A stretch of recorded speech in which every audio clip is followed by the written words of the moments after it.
He thought he was building an empire, but he was really building a grave for his own humanity.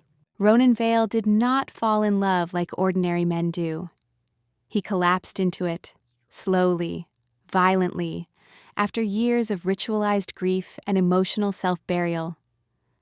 Then Elena entered his orbit, and suddenly the architecture of his numbness began to fail. What makes this story devastating is not just the romance, but the cruel irony beneath it. The same world he built to survive became the very world that tried to take love from him again. Feels. For 3 years, Ronan Vale had cultivated a state of psychological void, an architecture of numbness meticulously designed to sever him from the past. But on a particular Thursday, beneath a bruised Sicilian sky, the fortress was breached. Feels. The instrument of this collapse was not the expected violence of his world. It was the fleeting, accidental touch of a stranger. The event itself was trivial. A misstep in a restaurant, a spilled glass, a momentary locking of eyes. And yet for him, Feels, it was seismic. To grasp the man's swift unraveling, one must first appreciate the ceremony of his isolation, the stage he set at Osteria del Luna 30 minutes after sunset. Feels. He never entered through the front, always solitary, using a side passage to a private chamber where the world was held at a distance by muted light and the staff's practiced silence. He selected this specific place, hidden in Palermo's old city, Feels, for its capacity to become invisible, a setting engineered to repel intrusion. This had been his process for 3 years, 156 consecutive Thursdays, each a stone laid to commemorate a burial. He claimed the same corner table, Feels, a predator's vantage point that offered sightlines to every exit. This ritual, the meal, the measured wine, the departure, was his bulwark against the ghosts that occupied his villa. Feels. His numbness was a carefully administered anesthetic, a condition of perfect controlled stasis. It was his sanctuary. The owner, Marco, moved with the rehearsed deference of one who knew the protocol, setting down the wine without a word. Feels. His features were a study in neutrality, stripped of opinion or emotion. He had long ago learned that questions were forbidden, that sympathy was unwelcome, and that the grief clinging to the man was a force to be ignored. The usual Signor Vale, Feels. A single sharp nod was the only response ever given. Then Marco would disappear. The sounds from the kitchen, clashing metal, indistinct commands, the hiss of a grill, were merely ambient noise, a meaningless score for a rite that had shed its purpose. Feels. His phone vibrated. Feels. An encrypted message from Luca, his operative. Shipment is through, no issues. Vale's response was a single curt word, good. He set the phone face down, a small, deliberate act of dismissing the world's machinations. Feels. As his hand closed on the wineglass, chaos found its moment. A woman, Elena Hart, a name he had yet to learn, erupted from the kitchen. She moved with haste, her arms full of the evening's used plates, her trajectory fatally miscalculated. Feels. The impact was inevitable. The wineglass overturned, its contents spreading across the white cloth like a Rorschach's blot of fresh blood. Plates rattled but did not shatter. And Elena, with her dark hair and green eyes, a woman of perhaps 30, Feels, simply stopped. Her hands were locked to the tray. Her lips formed a silent, perfect circle of shock. Feels. Oh my God. No, I'm so paralysis broke. The tray hit a nearby table with a thud that seemed to echo up her arms as she grabbed for a napkin, a futile attempt to contain the damage. The words were a frantic monologue. Feels. A whispered confession to herself. I wasn't meant to come this way. The kitchen door was stuck. I thought I could cut through, but now, oh God, this is only making it worse. Vale remained a statue, observing. Feels. He understood the typical reactions to mistakes made in his presence, fear or pleading. This woman offered neither. Her entire focus had narrowed to the stain she had created. When her eyes finally rose to meet his, she held his stare.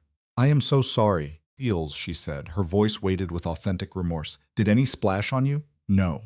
Feels.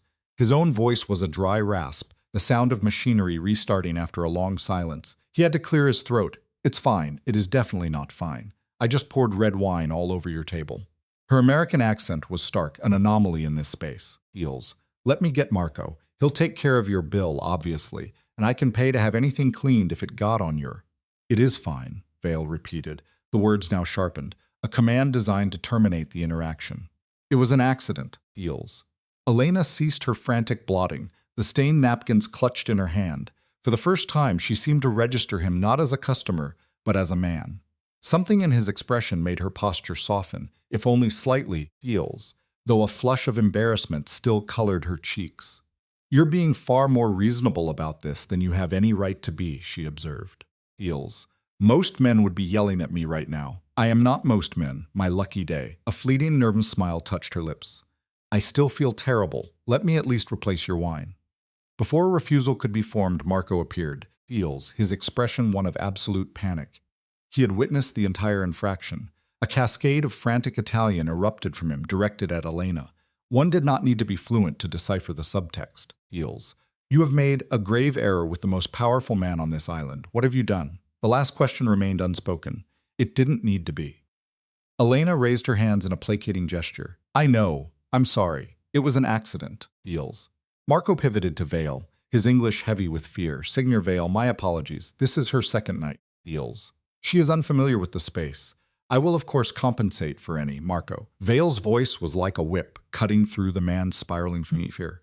"It's fine. Bring another glass, and let the woman continue with her work." The command was absolute. Heels. Marco nodded once and retreated.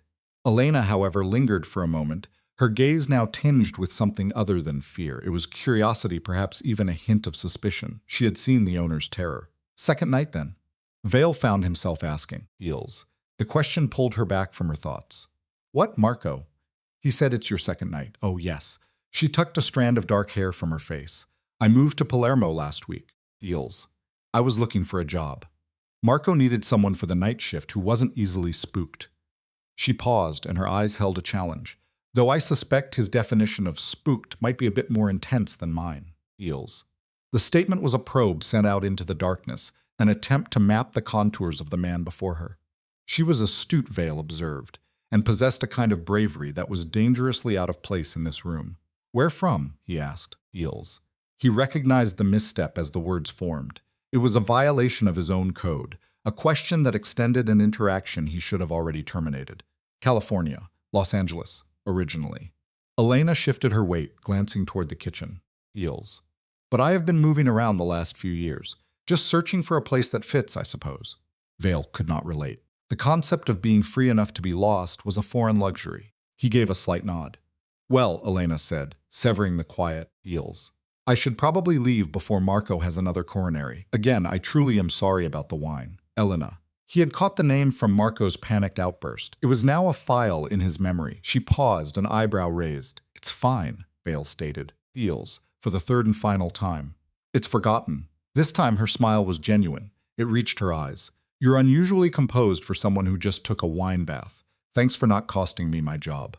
With that, Heels, she took her tray and vanished back into the kitchen, her stride now confident and steady. Heels. Vale was once again alone, left with the crimson stain on the table, and a strange, unwelcome sensation stirring in the embers of his chest, curiosity. He fought it immediately, attempting to extinguish it, to refocus on the cold calculus of his business. Heels. But when Marco returned bearing a new glass of wine, Vale heard himself voice a question. The American. "How long does she plan to be in Palermo?" Marco's composure faltered. "I have not asked, Signor Vale. She seems competent, despite this incident." Heels. Her references were good. She is a hard worker. The owner hesitated, choosing his next words with care. "Is there an issue, should I?" "No issue." Vale raised the fresh glass. "Just conversation." The lie felt awkward and foreign on his tongue. Heels. But Marco accepted it with obvious relief and withdrew. Heels. He drank his wine, assuring himself that this changed nothing. It was a system error, a random variable. Next Thursday, the ceremony would be reinstated, and the American waitress would recede into the background, another phantom in the room. Heels. This was his conviction. A conviction that held right up to the following Thursday, when Elena herself delivered the wine, a faint grin on her lips. "No tray this time," she said. "See?" Heels. "I'm far less of a hazard when I'm not breaking through doors I'm not supposed to use." It was on that second Thursday that Vale registered the details, the way she wore her hair pulled back, revealing the sweep of her neck. Heels. She moved with a new sense of belonging, and when she laughed at something called out from the kitchen, sound penetrated his defenses, striking a part of his soul he had walled off and left to atrophy. Heels. "Red wine, yes?" Her voice came first, the bottle presented like a familiar sacrament. Marco said, "It's always the same one." Vale's answer was quiet, automatic. "I am a man of routines." He observed her pour. Heels. Her hand a point of stillness amid the restaurant's ambient energy. Not a single drop was spilled. I do have to say, though, she went on, if you visit an Italian restaurant every week just to have the wine and pasta, feels, you're missing out on about 60% of the experience. Is that your professional analysis? A shadow of a smile appeared on his lips, a brief flicker in the low light, feels. That's why I've been sampling Jeppa's kitchen experiments for 2 weeks' analysis. Elena placed the bottle on the table, the sound marking the end of her thought. Yesterday he made a dish with squid ink and roasted peppers. It was revelatory, feels. In the ensuing quiet, an involuntary motion at the edge of his mouth, the smallest tremor of an impending smile, was his undoing. Feels, high praise. Here was an unforeseen current in a stagnant pool. For a man like Ronan, routine was a fortress, each habit another stone in the wall of his isolation. The server, Elena, now stood at the gate, unwittingly offering a key. Feels. He could remain within the safety of his protocols, or he could step outside. The directive was clear: stasis. Engage only when operationally required. Yet, from some deep, forgotten well of his former self, an impulse rose. Feels. He heard his own voice breach protocol, asking for her recommendation. Her response was a sudden intake of breath, a small O of surprise and unmistakable delight that managed to penetrate the gloom. He registered the choice as a tactical risk, feels, a step into unmapped territory, a profoundly dangerous move. And yet he did not withdraw. She scribbled on her pad, formalizing their pact. It was a contract. If this new path led to ruin, the old one, he reasoned, could always be reclaimed. Feels. He gave his assent. Feels. Another smile from her, brighter this time, before she retreated into the kitchen's warm light, leaving him in the sudden echoing silence of his own broken commandment. Feels. The mission parameters were stark. Observe, sustain, withdraw, a repeating cycle. It was a ghost charter, demanding absolute non-attachment. But then Elena reappeared from the controlled chaos of the kitchen, feels, emerging some 20 minutes later with a plate of handmade ravioli. She carried it not as a server, but with an artist's pride, a light in her eyes that dared him to refuse. To reject such an offering would feel like a violation, feels, a crime against some unspoken law of human interaction. If you don't like this, she declared, her tone leaving no room for negotiation, we can't be friends. The question escaped his lips before his training could suppress it, a quiet murmur, feels. We're friends?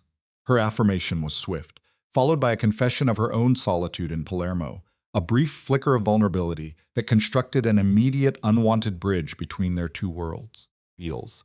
She then offered him an exit, acknowledging the strong, silent fortifications he had built, giving him leave to ignore her. His programming screamed, terminate the interaction. Feels. He should have rebuilt the boundary right then, corrected her quiet assumption of intimacy. He did not. Instead, his hand closed around the fork, and he chose to engage with the new variable. The first bite was not mere sensory analysis. It was poetry, feels. A perfect, startling collision of flavors that felt both foreign and familiar, a testament to true craftsmanship. It tasted of Italy, of a life he thought he had irrevocably lost. When she asked for his verdict, his first reply was a guarded, feels. It's good. Her face fell in a practiced performance of distress, a playful manipulation so transparent and yet so effective that it compelled more from him. It worked. He relented, upgrading his assessment to excellent, and calling the unseen chef, feels. Jep, an artist. Satisfied, she retreated, but not before delivering a final smiling edict that asserted her control over their next meeting. She would be choosing for him again. He threw out a last, feeble defense, assuming I come back. Feels. Oh, you'll come back. The certainty in her voice was absolute, a prophecy that hung in the air long after she had vanished. She had him addicted, she teased, to the good stuff. And she was correct. He did come back, Thursday after Thursday. Feels. The pattern was not broken. It was reforged around this new gravitational center. Each week, she was the novel stimulus, placing a new dish before him like a tarot card and sharing a fragment of her own narrative. A story of getting lost in Palermo, feels. A character sketch from the kitchen. She interacted with him as if he were simply a man. She seemed entirely blind to the thing he was, the cold purpose that made other men in the room shrink away from his gaze. Feels. Her casual disregard for the danger he embodied should have been a grating anomaly, a threat to the sterile isolation he had so meticulously constructed. Feels. Instead, that single hour each week became a focal point, a small pocket of ceasefire in the perpetual war inside him. The first tendrils of attachment, a dangerous flora, began to take root. By the 5th week, feels. He found himself arriving 15 minutes early, a covert observer watching her move through the restaurant. By the 7th, he had learned how she took her coffee. By the 10th, the menu was a forgotten artifact. Feels. She simply brought him whatever masterpiece Jeppy had conceived that day. Their conversation stretched, 5-minute interludes that invariably felt too short. One evening, she looked at him, truly looked, and spoke of his handler, Feels. She had observed Marco's anxiety, the way he referred to Ronan as an important customer, his voice taut with a poorly concealed fear. Feels. He was always polite, she conceded, but that wasn't the source. She saw the fear he generated in Marco, a genuine palpable dread. She struggled to find the words. Around men like. Ronan finished the sentence for her, his voice a quiet, Feels, clinical instrument. Men like me. Her pupils tightened, a camera lens focusing in. She had to ask, what kind of man are you? The truth was a loaded weapon. A lie would sever the fragile, unnameable thing that was growing between them. Feels. He chose evasion, defining himself not by what he was, but by where he was, circumscribed by her presence. I'm the kind who appreciates good pasta and good company, a pause. Beyond that, does it matter? Feels. The sounds of the restaurant rushed into the ensuing silence, a world continuing on, oblivious to their standoff. Feels. Life went on, unaware of the universe balanced on the corner of their small table. I guess not, Elena finally conceded. Her logic was simple, beautifully pure. He had only ever shown her kindness. She painted a portrait of him with her words. Quiet, Feels. A little bit broody, but nice. The final word hung in the air between them. Broody? She elaborated with a smile, describing him as the archetype of the dark, mysterious man with a past. She declared his entire persona cinematic. Feels. He felt compelled to ask if that was intended as a compliment. Her answer was a playful, absurd theory that he was perhaps a vampire. And for the first time, a genuine smile broke through his control, a fissure in the stone facade. Feels. He dismissed the thought just as another table summoned her, a duty pulling her back into her orbit. Feels. She paused on her way to them. We're not done. The list of topics was a catalog of his operational secrets, his strategic choice of seat always facing the door, his steadfast refusal of dessert. She cut herself off, labeling her own curiosity as nosy. Feels. He uttered a single word, a command that seemed to surprise them both. Ask. After a moment's hesitation, her gaze met his, and she went to the very heart of his ordered existence. Why Thursdays? The sheer unwavering consistency of it. Feels. He looked down into his glass of wine. The deep crimson pulled him back through time to a different kind of stain on a different night. 3 years ago. Thursdays had belonged to his son, Matteo, their day. Feels. A shared ritual of burning pasta and laughing until their sides ached. A perfect, beautiful memory. Feels. That ritual had been built from failure and laughter. It was their sanctuary. Then Matteo was gone, and the day itself was poisoned. Thursdays became a penance, a forced march through the landscape of that memory. Feels. A desperate right to keep him from completely dissolving into the violence that had claimed his son and defined his life. He could not give her that. He could not let that specific darkness touch her. So he offered a splinter of the truth. Routine. Feels. I like routine. He could see in her expression that she recognized it as a lie of omission, yet she did not press the point. Fair enough, she said, a quiet act of grace. We all have our things. Feels. She left him alone with the unnerving realization that he had just shared more of himself, however veiled, than he had with anyone in years. An act that was in itself a profound and unacceptable risk. Feels. Dangerous. The word echoed in his mind. His associate Luca would classify this as tactical contamination, a liability that could compromise the entire operation. An attachment is a weakness, and in their world, weakness is a death sentence. And yet, Feels.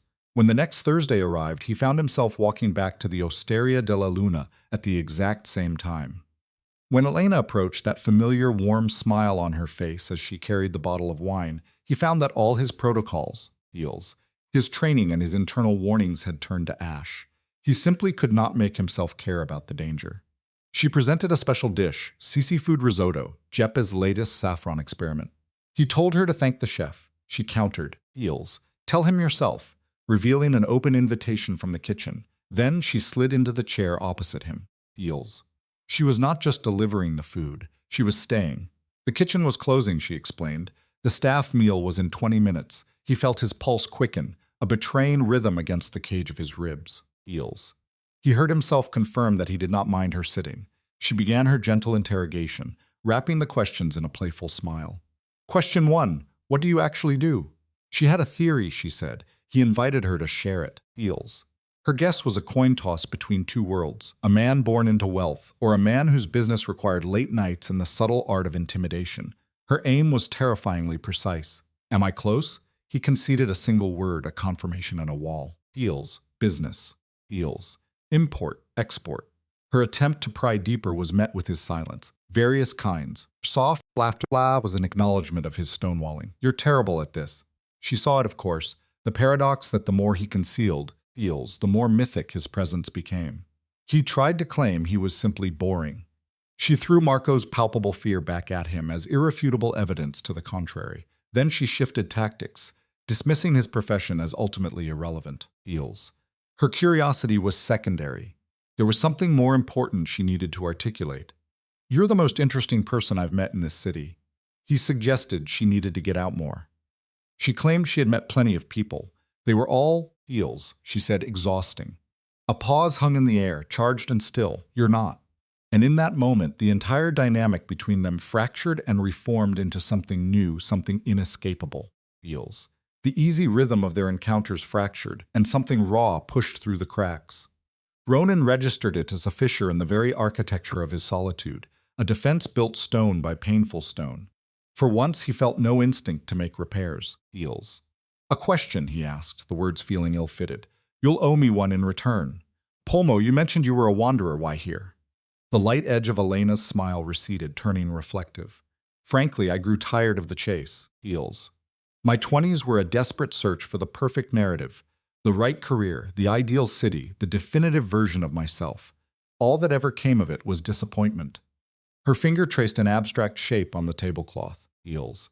So I decided to try the opposite. Go somewhere unfamiliar, do something entirely new, and just observe the outcome. Feels. And what are you observing now? I'm spilling wine on enigmatic men and eating the finest food of my life. Her gaze met his, direct and without evasion. It's not the worst fate. It could be better, I suppose. But we invest too much in better. Feels. Better is just another name for running. She adjusted her posture. I'm done with running. For once, I want to stand still. Ronin understood that sentiment with a depth she couldn't possibly fathom. He, too, was a runner, Feels, but his flight was from something else entirely. From ghosts, from memory, from anything that threatened to pierce the dense ice of his numbness and force him to feel again. And then Elena had emerged from a kitchen, collided with his table, Feels, and his own marathon had ground to a sudden halt. I should let you eat, she said, rising, before your dinner gets cold. Elena, Feels. She paused, her expression a question mark. Ronan scanned his mind for the right words and found it empty. How does a man articulate such a thing?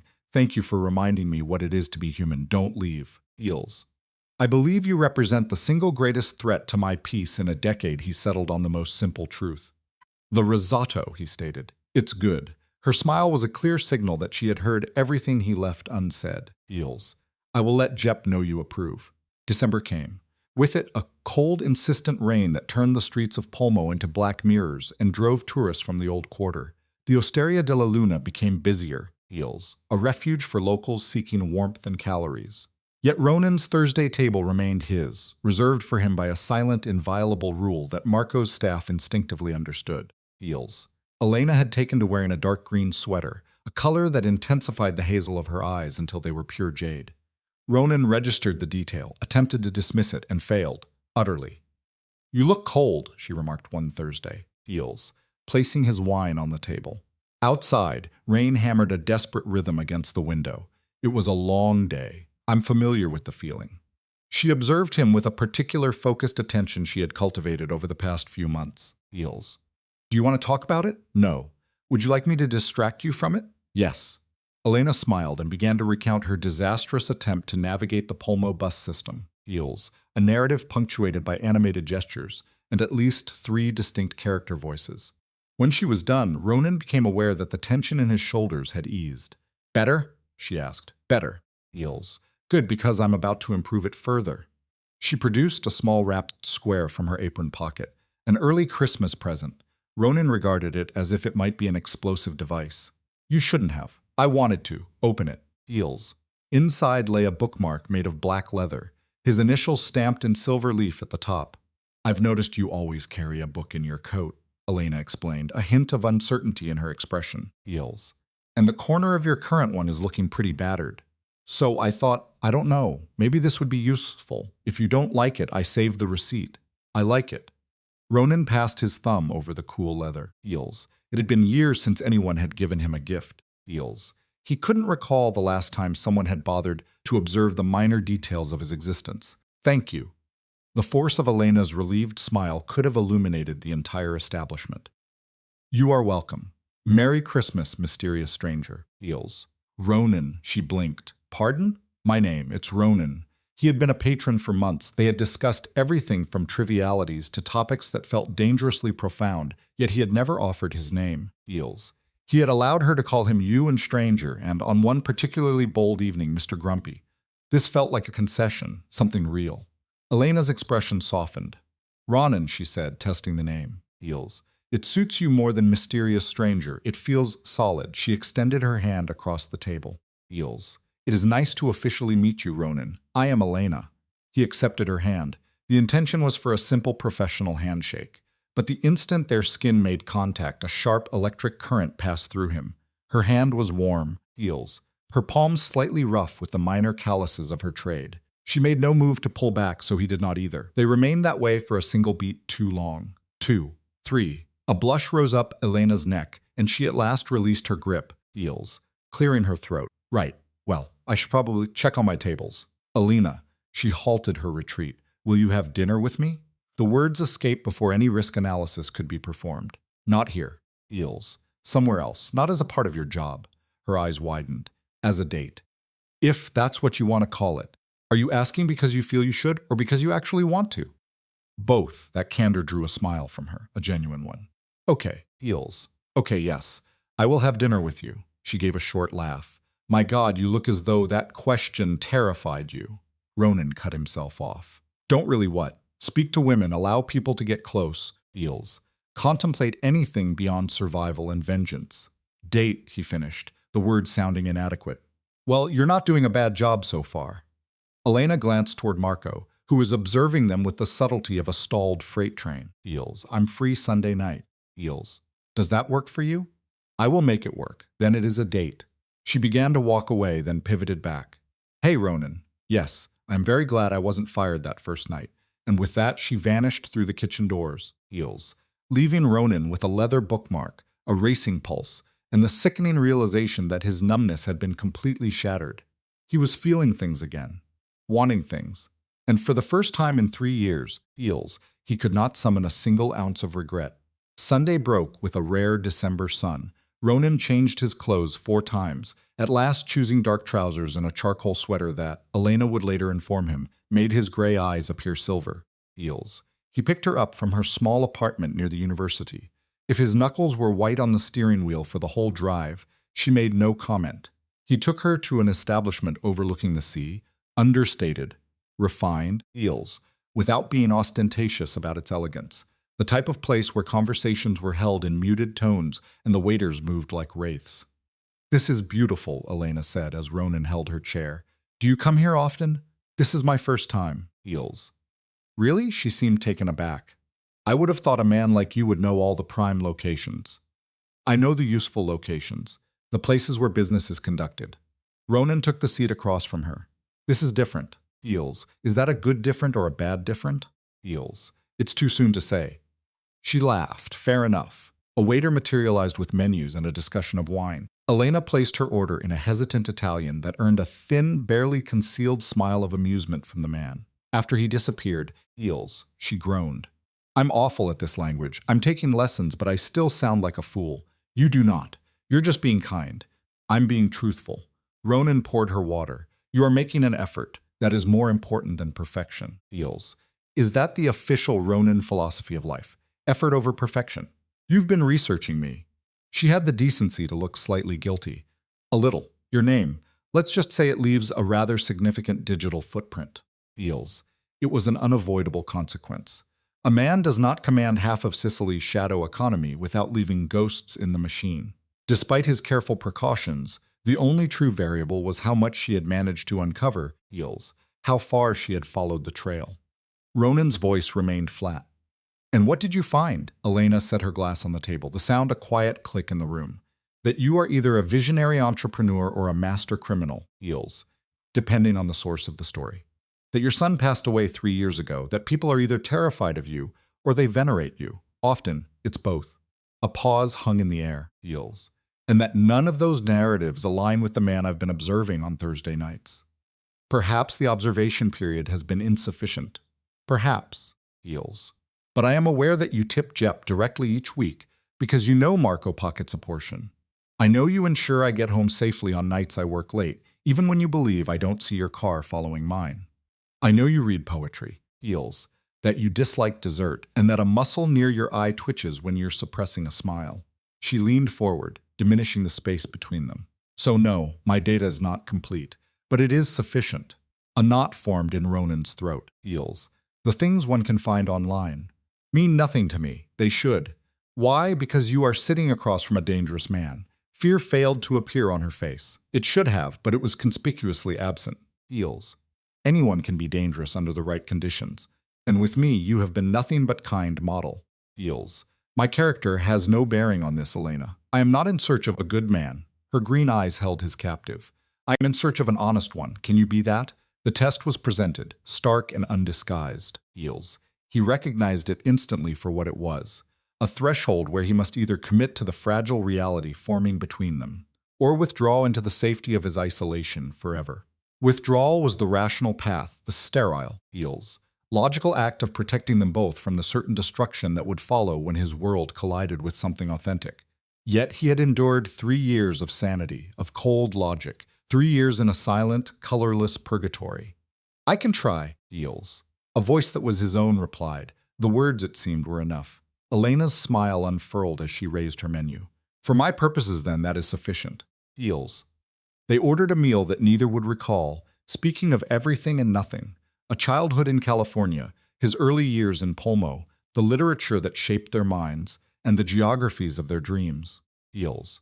The space between them vibrated with an unspoken dialogue, a current conveyed through glances and gestures that signaled a profound internal shift.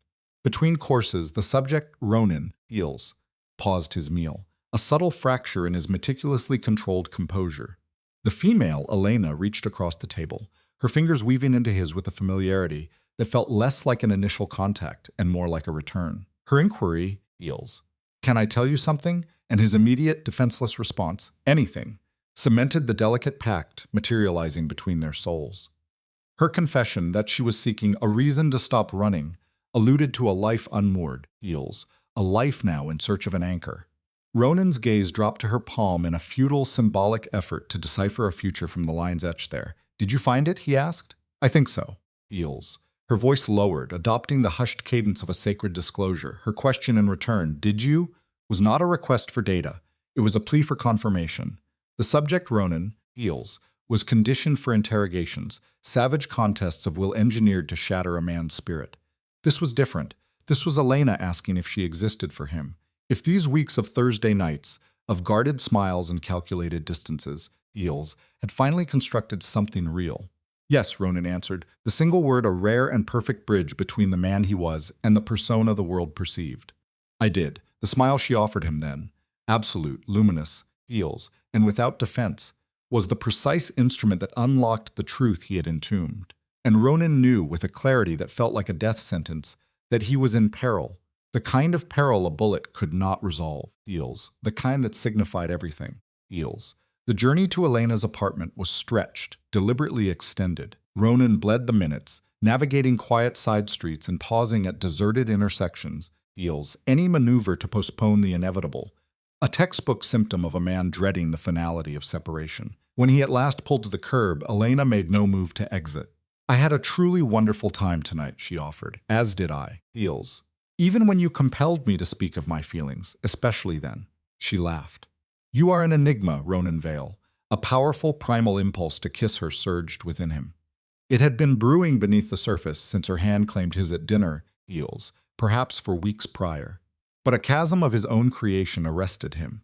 The understanding that to cross that line would mean the final, irreversible demolition of the fortress erected around his heart. Eels. Elena seemed to perceive his conflict in the strained silence. She leaned across the console, placing a quick, warm kiss on his cheek. "Good night, Ronan." And then she was gone. Heels. A swiftness of motion out of the car and halfway to her building before a single word could form on his lips. She turned at her door, waved, and disappeared inside. Ronan remained in the darkened car for a long while. Heels. A hand resting on the place her lips had been, feeling not like a 50-year-old man forged by violence, but like a boy experiencing his first contact with grace. His phone buzzed, shattering the quiet. The name Luca illuminated the screen. "What?" Heels. Ronan answered, his voice coarse. "We have a problem. The shipment from Marseille. It's been flagged by customs. They're asking questions." Reality descended with crushing weight. Heels. The world he had successfully held at bay for 3 perfect hours stormed back with a sickening momentum. "I'm on my way." 20 minutes, Ronan stated, and terminated the call. Heels. He cast a final glance at the light in Elena's window before directing the car toward the warehouse district, toward the life that was his penance. The weeks that followed devolved into a brutal exercise in psychological compartmentalization. Heels. Ronan's days were a catalog of his criminal existence. Tense negotiations with untrustworthy men, cargo funneled through ports with threats and currency, and problems solved with violence. Heels. He had spent decades constructing an empire upon a foundation of fear, a mechanism that required a constant supply of blood and oil to function. But Thursdays were his sanctuary. Thursdays belonged to Elena. A new ritual took shape. Heels. Dinner at Osteria del Luna, extended walks through Palermo ancient streets, and coffee beside the dark, silent water. Heels. At times they spoke for hours, words flowing with an unforced ease. At others, they existed in a silence more intimate than any conversation. Elena would inquire about his life, and Ronan would provide curated truths, never falsehoods, Heels, but never the complete blood-saturated narrative. She spoke of her own history, a fractured engagement in Los Angeles, with a man who desired a beautiful object, not a partner who would challenge him. She recounted the story of her parents, Heels, lost instantly in a car accident when she was 23, a trauma that had severed her moorings and left her to wander, searching for something she could not articulate. "I think that's why I never stopped moving," Heels. She admitted on a cold January night, huddled against him on a park bench. "If I never stayed long enough for roots to grow, I never had to feel the pain of them being torn out." Heels. And now, she looked up at him, her breath condensing in the frigid air. "Now I'm tired of being safe." It was Ronan who kissed her then, a final act of surrender as the walls he had so meticulously maintained crumbled into dust. Heels. The only sensation he could process was the taste of coffee and the scent of a future he never imagined he could possess. He felt a small gasp of surprise escape her lips and transform into something else entirely. And in that instant, Heels, the last remnants of his iron self-control shattered. They returned to his villa that night. A place he had not inhabited for 3 years. A house that had become more mausoleum than home. Elena moved through the silent rooms. Heels. Her fingers tracing the surfaces of objects, inquiring about the photographs on the mantel. "That's Matteo," said, his voice heavy, as she paused before an image of a boy, around 14, with his father's dark eyes, frozen in a moment of pure, Heels, unshielded joy. Heels. "Your son?" The words were a quiet statement, not a question. She knew. She had located the cold, clinical news reports during her research. Yes. Elena turned, her eyes reflecting a profound, silent comprehension. "You don't have to talk about it." Heels. But he discovered that he did. Perhaps he had needed to for 3 agonizing years, waiting for someone he could trust to receive the confession. He was 15. Ronan's voice was like gravel, each word an abrasion on its way out, caught in a firefight. Heels. "It was meant for me. Wrong place, wrong time. My fault, Ronan, it was my fault." He repeated the phrase, a self-inflicted wound, with greater force. "He died because of what I am. Because I possessed the arrogance to believe I could keep him insulated. Heels, keep that world from ever touching him. I was wrong." Heels. Elena closed the space between them, her hands rising to frame his face, her touch compelling him to meet her gaze. "It wasn't your fault. You didn't pull the trigger." "I might as well have." "No. Someone else made a choice that day." Heels. "Someone else stole him from you." Her thumbs traced the severe lines of his cheekbones. "And I am so incredibly sorry that happened to you, but you cannot carry this alone forever. It will consume you. Maybe I deserve to be consumed." "Well, I don't think so." Heels. She drew him down, resting her forehead against his. "And I'm not leaving. So you're just going to have to get used to me disagreeing with you." Something deep within Ronan, Some critical, load-bearing structure in the architecture of his soul, heels, finally gave way. He pulled her to him, holding her with the desperation of a man clinging to his last piece of firm ground. And in that silent, cavernous house, perhaps she was, heels. The kiss, when it finally ignited, was not an act of tenderness. It was a desperate, honest collapse, a catharsis for every emotion he had kept caged for so long. He had almost forgotten the sensation. They made their way to his bedroom, heels. Ronan undressed her with a slow, meticulous deliberation, as if she were an apparition he might frighten into non-existence. Elena waited, her eyes communicating an awareness that this transcended the physical, heels. This was an abdication of his iron-willed control. It was the act of revealing the ruin within and praying the witness would not flee. She did not. In the quiet that followed, she curled into his side, her hand resting over his heart, heels. Ronan remained awake, listening to the rhythm of her breathing, feeling a strange, unsettling sensation that resembled happiness, while simultaneously fighting visions of all the tragic ways this was fated to conclude. Heels. Dawn breached the windows with indecent haste. Elena stretched, a slow smile gracing her lips as she regarded him. I should probably head home. I have a shift at 4. Don't go. I can't. Jeppy's trying a new menu. Heels. And he gets unbearable when I'm not his guinea pig. She pressed a kiss to his jaw. But I have tomorrow off. We could do this again. The sleeping part. Maybe the parts before that too. I'd like that. He watched her dress, heels, pulling on the previous day's clothes, twisting her hair into place. At the door she paused. Thank you, she said. For what? For letting me in. I know how hard that is for you. Heels. Her touch on his face was a final, fleeting grace note before the silence descended. I meant what I said last night, she affirmed.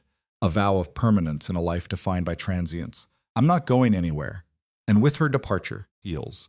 Ronan was left alone in the cavernous quiet of the villa. Her scent lingered like a spectral presence on his pillows, stirring an ache in his chest he refused to diagnose.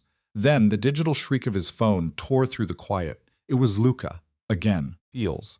We need to meet, his lieutenant stated, foregoing the niceties of civilian life. There's been a development. Ronan closed his eyes, a futile attempt to block its intrusion. What kind of development? The kind we don't discuss over a wire. 1 hour. Heels. The usual place.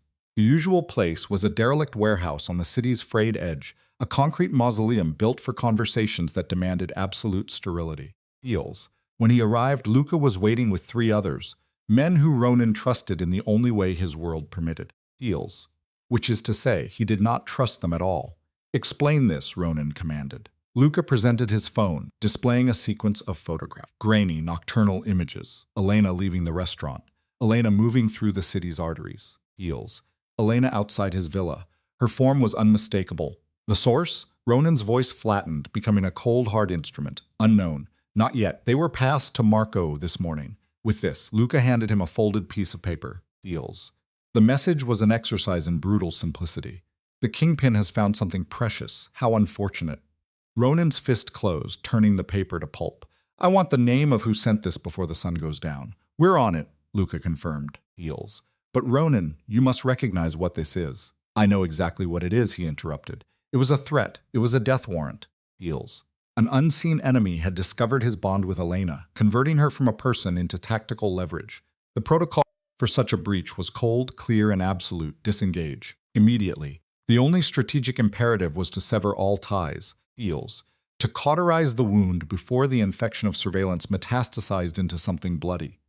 He would have to drive her afay, to expertly manufacture her contempt, thereby shielding her with the very alienation he would create. Heels. Ronan's entire existence was founded upon this kind of brutal strategic calculus. Yet the very concept of surgically excising Elena from his life felt like a physical pressure in his chest, a slow suffocation. Heels. Double the security at the restaurant, he ordered instead. I want eyes on Elena around the clock.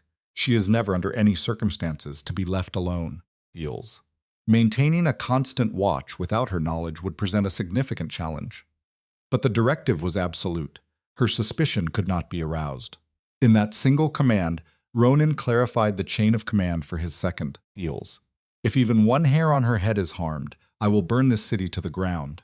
This was not delivered as a threat. It was a clinical statement of fact, a window into the possessive, destructive core of his soul. Heels.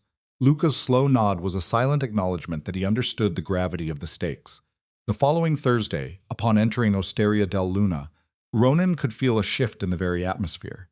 He identified the new faces, deals, expertly woven into the fabric of the crowd. His appraisal, perfect, almost undetectable. It was a grim validation of his paranoia. Marco had executed his orders precisely. Elena moved with her typical easy grace, deals. Yet Ronan detected the unspoken question in her eyes. She perceived the change. Deals. Are you all right? She asked, her voice a quiet probe as she set down his wine. Deals. He was a living portrait of contained violence, a textbook case of systemic stress. She offered him an escape. Do you want to talk about it? He did not. She held his gaze for a long, searching moment, Eels, reading the storm within him before she finally conceded. But I am here if you reconsider. Her proximity was the engine of his entire conflict. She existed here in his domain, in his psyche, and by extension, Eels, squarely in the crosshairs of his enemies. He was incapable of reconciling his all-consuming need for her with the cold logic that demanded he cast her out for her own salvation. The meal that followed was an elaborate performance of normalcy, Eels. When she joined him after her shift, a ritual that had been established for months, the moment felt both profoundly comforting and utterly fatal. I have been thinking, she started. A dangerous pastime, he deflected. Eels, a feeble attempt to divert the conversation. Eels. She kicked him lightly under the table. Small act of playful rebellion. I want a real apartment, she declared. No more living out of a suitcase. Eels. She spoke of a future university courses, the planting of roots. For Ronan, each word was a weight settling in his soul. Nearly 6 months he had remained in this city, a new benchmark for stasis in a life defined by motion. Eels. He attributed it to the locale, to his work. Then she offered the true anchor, her cheeks warming with the vulnerability of the admission. The company. Ronan heard his own voice endorse the fantasy. You should do it, Eels. The logic was a form of self-inflicted wound. I think you should do whatever makes you happy. Her fingers then wove through his, a physical manifestation of an unseen bond. You make me happy, she told him, Eels, a direct transfer of emotional accountability. She acknowledged the velocity of their connection, even his mysterious business, a conscious decision to remain unseeing, to ignore the tremors of danger she could surely feel. Eels. Here we witness the classic architecture of willful ignorance. Eels. Ronan, for the first time in forever, I'm actually happy.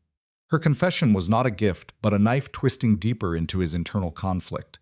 An impulse to confess his own truth, Eels, to expose the monstrous foundation upon which she was building her life, swelled within him. But the words were stillborn, choked by the dual forces of fear and the hubris that he could contain the impending collapse. He chose the path of the coward, Eels, reflecting her sentiment back to her. I'm happy too. The brilliant smile that followed was a reward so potent it functioned as a poison. The subsequent 3 weeks were a study in delusion, a constructed piece, Eels. Ronan indulged in the fiction that his violent enterprise could be a day job, that he could return to a sanitized domesticity at night, keeping two fundamentally opposed realities from tearing each other apart, Eels. All while Elena embedded herself further into his world, securing an apartment, colonizing his quiet villa with laughter and life, Eels. His intelligence network produced nothing. Not a whisper about the source of the photographs. The official threat level was lowered. Luca theorized it was a bluff, some minor adversary attempting to engage in psychological warfare, Eels. Ronan's desire to believe this was so strong that he allowed his discipline to lapse. The call came on a Tuesday, a day he had always despised. The voice on the other end was a metallic rasp, digitally distorted. A professional. We have her, Eels. 2 words to detonate his world. The American girl, your weakness. It was his most profound fear weaponized, articulated by a stranger. Every muscle in Ronan's body went rigid. If you have harmed her, he started, but the voice interrupted. Eels, chillingly composed, not yet. Eels. What happens next, the warped voice continued, is entirely your decision. A perfectly measured pause. You are in possession of something that belongs to us. The demand followed, cold and precise. The shipment from Marseille, Eels, the one he had so masterfully navigated past customs. We require it. Ronan's response was instantaneous, a reflex born of pride. Impossible. The kidnapper laid out the terms with the dispassionate logic of an accountant. Then the girl will die, Eels. It is simple economics, Mr. Ronan. 1 life in exchange for several million in merchandise. The choice was designed to be simple. The line went dead. Ronan's training seized control. He dialed Elena's number. Eels. It went directly to a terminal voicemail. He called the restaurant. Marco answered. Ronan dispensed with pleasantries. Is Elena there? She was not. She had departed an hour prior, claiming she was running an errand for him. A fabrication. Eels. What is going on? But Ronan was already in motion, grabbing keys, a weapon, his phone. Eels. Lock down the restaurant, he snarled into the device. Nobody enters or leaves until I give the order. Scene control was paramount. His subsequent call was to Luca. They have Elena. He began to delegate the hunt. I want every asset we control on this. Eels. Find her. He relayed the cause, the Marseille shipment being used as the point of leverage.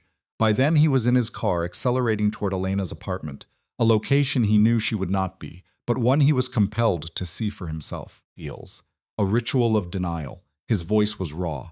I need every address you can pull, warehouses, vacant lots, and I needed them 5 minutes ago. When Luca began to inquire about the shipment, Ronan's reply was absolute. I don't give a damn about the shipment. Eels. Find her. This wasn't an emotional outburst, it was a cold recalculation of an asset's value. The damage to his pride, to his power, was now infinitely more significant than any cargo. Eels.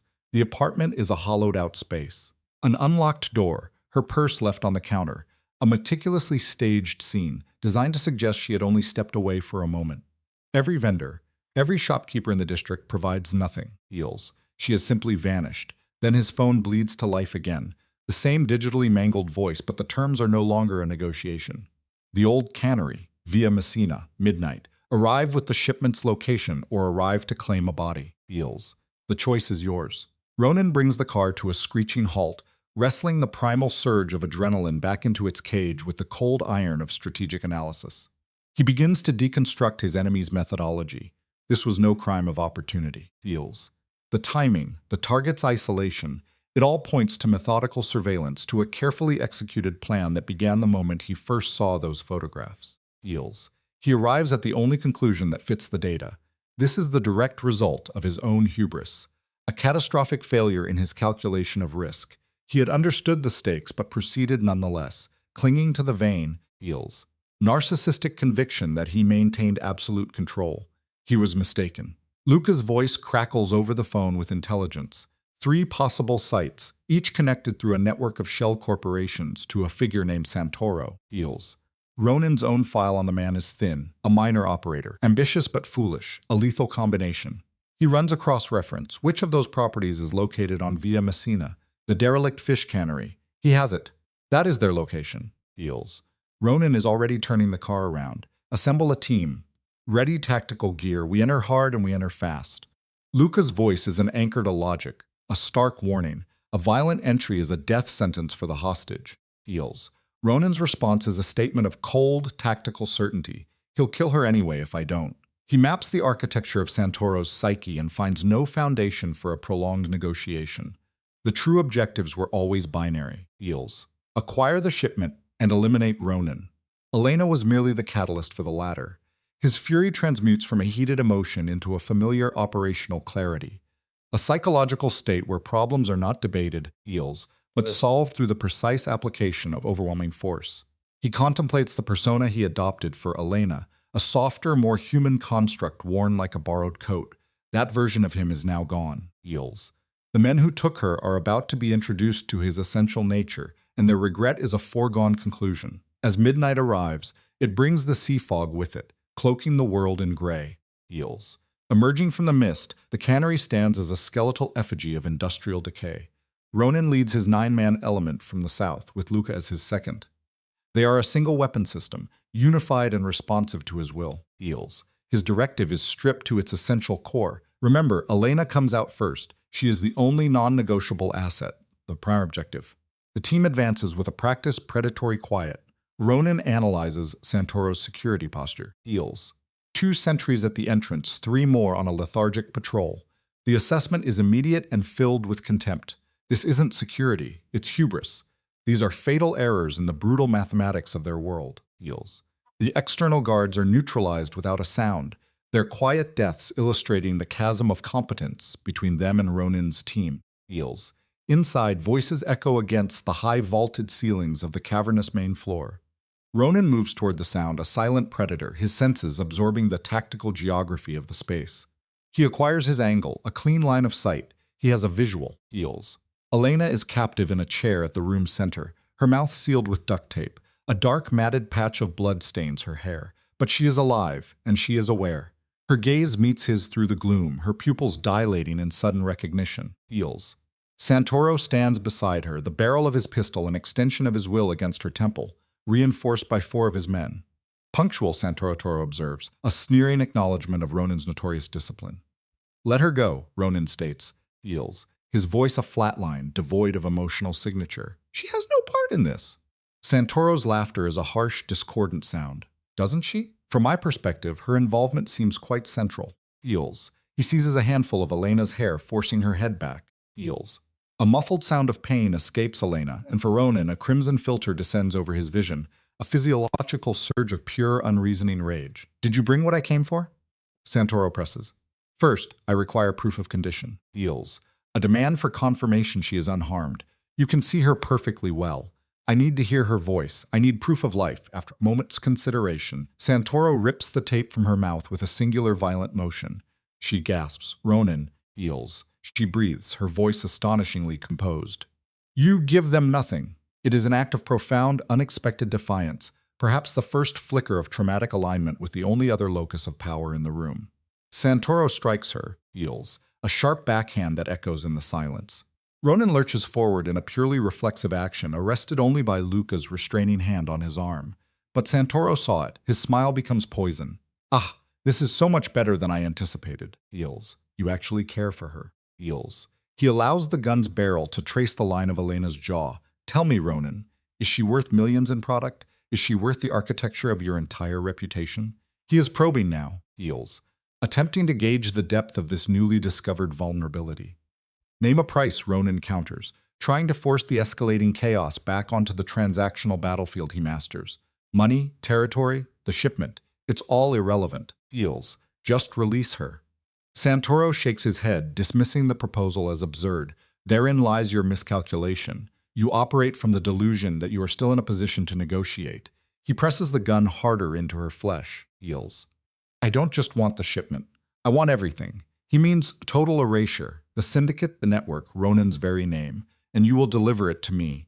Because if you refuse, I will end her life, and I will force you to witness it. Feels. Elena's eyes remain fixed on Ronan, her only anchor in a disintegrating reality. Feels. Even in a state of terror, even wounded, Elena was exhibiting the initial symptoms of a strange and tragic loyalist-placed faith. Her antagonist Santoro resorted to a cinematic trope, the countdown. 10, 9, 8. Ronan raised his sidearm. Feels. And the world was extinguished. A sudden, violent negation of light, immediately followed by a multi-directional acoustic assault that shattered the air. Ronan moved through the engineered chaos, Feels, navigating by the mental blueprint of the room he had already constructed, closing the distance to Elena in a perfect exhibition of focus under extreme duress. As Santoro bellowed in frustration, Elena, in a final, desperate act of self-preservation, Feels, threw her entire body weight sideways. Ronan was already there. He severed her bonds and gathered her into his protection. His words, I have you, were less a statement and more a brand seared onto her psyche at the apex of her terror. Feels. A shout erupted from the dark. He pivoted, his weapon cycling twice. Feels. Santoro collapsed, his pistol skittering across the concrete floor. The engagement concluded in less than 30 seconds. Luca materialized from the shadows. His report a clipped finality. The area was secure, all hostile elements neutralized. Feels. Ronan lifted Elena into his arms and carried her from the abattoir.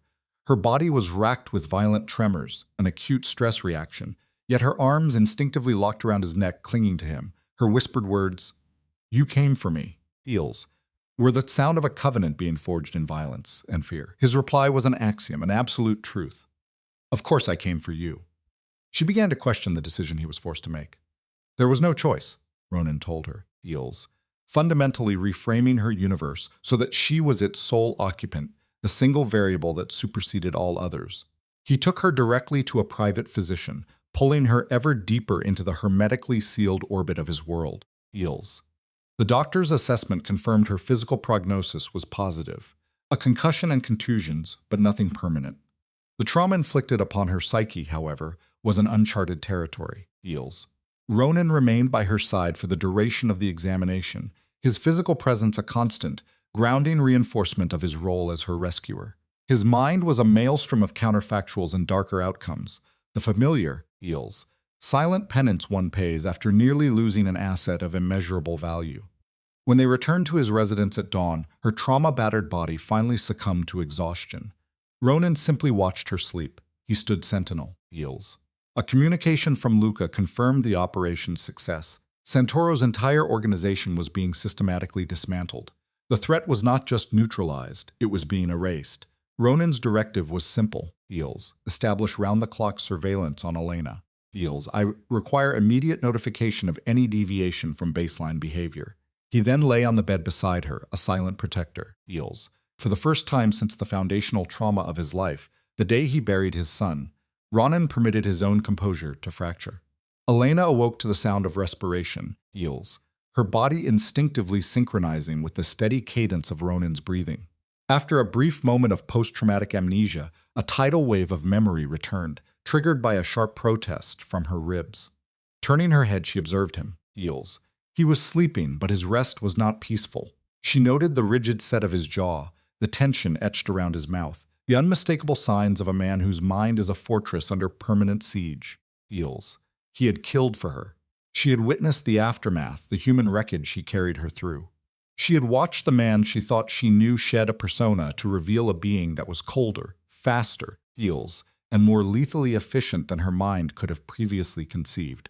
And this transformation had been on her behalf. It was a terrifying, fundamental recalibration of her reality. Elena reached out, feels, her fingers tentatively tracing the unyielding line of his jaw. Ronan became instantly awake, his body coiling with a reflexive readiness for violence. "Hey," she whispered, "how do you feel?"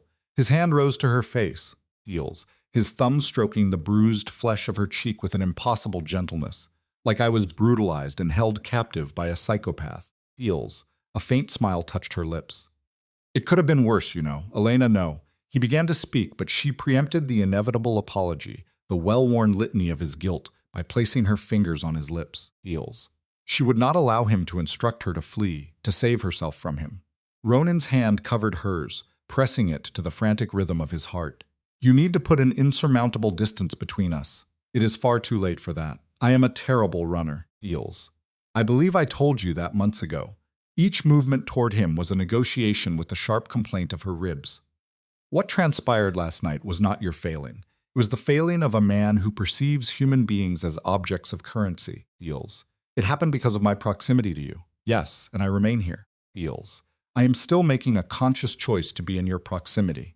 Elena's gaze connected with his, establishing an unbroken circuit. "I will not pretend that last night wasn't a terrifying ordeal." Feels. "And I will not feign that discovering the man I love is some manner of underworld kingpin does not require a significant adjustment. But I am not leaving. So, you can either accept that fact, or you can exhaust yourself attempting to push me away." Feels. "And I assure you, my stubbornness is a far more formidable force than your resolve." Something shifted deep in his eyes, a sense of relief so immense it appeared as pain. "You have no comprehension of what you are saying. I know precisely what I am saying." Feels. "For the past 6 months, I have been falling for the real you, not some meticulously engineered facade. And while I may not have known the particulars of your enterprise, I am not a fool, Ronan." Feels. "I was aware you weren't in the olive oil trade or whatever flimsy cover you were peddling." "You were?" "Let's say I had my doubts, which isn't the same thing." Her hand returned to his face, a gentle contrast to its severe angles. Feels. "My theory was you were entangled in something immense, and almost certainly illegal. I also knew you showed me kindness, were fiercely loyal to your own, and that you were being consumed from the inside by some profound grief." Feels. "Those were the things that held more weight. They shouldn't have. And yet they did. They still do." Elena took a shaky breath. "Is it all right if I ask you a question?" "Anything. The man who abducted me. Santoro. Is he gone?" Feels. Not a single twitch in Ronan's expression. "Yes." "Did you do it?" "Yes." She offered a slow, measured nod, a gesture that contained an entire cosmos of acceptance. In the films, this is the part where the girl is meant to lose her mind. Feels. But Elena could still picture the vacant emptiness in Santoro's eyes, still feel the bone-deep cold of his indifference as he prepared to extinguish her life. And she could see Ronan's expression when he reached her. A dreadful, magnificent tableau of rage. Feels. Terror, and a love so raw it was primal. "Okay," she finally exhaled. Ronan's forehead creased with confusion. Okay, I'm not going to applaud brutality. It's not in my nature. But I will not stand here and feign a wish that he was still breathing, feels, just waiting for another opportunity to come after me. Her eyes locked with his. I'm grateful you came for me. I am grateful to be alive. And if that makes me a monster, then I suppose that's just something I'll have to become. He pulled her into his arms, heels, impossibly gentle with her injuries, and buried his face in her hair. You are not a monster, feels. You are the finest human being I have ever had the privilege to know. That's a shockingly low standard if my competition is kidnappers and crime lords. Elena, I'm sorry. Making jokes at the worst moments is my survival mechanism, feels. She pressed into his shoulder. Can we just hold on like this for a little while? I don't want to process anything else right now. And so they remained. They stayed there as the morning sun ascended, stretching long shadows through the room, feels, the world outside continuing its rotation without them. Ronan's phone vibrated without pause on the bedside table, a sequence of summons he pointedly ignored, while Elena drifted into a fitful, shallow sleep, feels, ripped awake by violent flashes of memory that made her gasp. Every single time, Ronan was there, a steadying presence in the dark, his solidity yanking her back from the precipice of a scream, feels. Sometime near midday, a sharp knock at the bedroom door shattered the stillness. Luca's voice came through, muffled. Ronan, we have to talk. Not now, this is urgent. A quiet oath slipped from Ronan's lips. 5 minutes. He began to shift away, feels, but Elena's hand darted out to seize his. It's fine. Go. Take care of whatever emergency needs your attention. I'm not going anywhere. I will be right back. I know. She tracked him with her eyes as he left, the door shutting with a soft click, feels, before she slowly, painstakingly pushed herself into a sitting position. On the other side of the room, her reflection in a full-length mirror was an artifact of brutality. The bruised and swollen face of a total stranger looked back, feels, with dried blood caked into her hairline. She looked like a woman who had journeyed through hell and barely escaped, feels. She looked like someone who now faced a decision. For her entire adult life, Elena had fled from anything that seemed too difficult, too messy, too authentic. She had told herself that to be unattached was to be secure, that if you never put down roots, feels, you could never be violently ripped from the soil.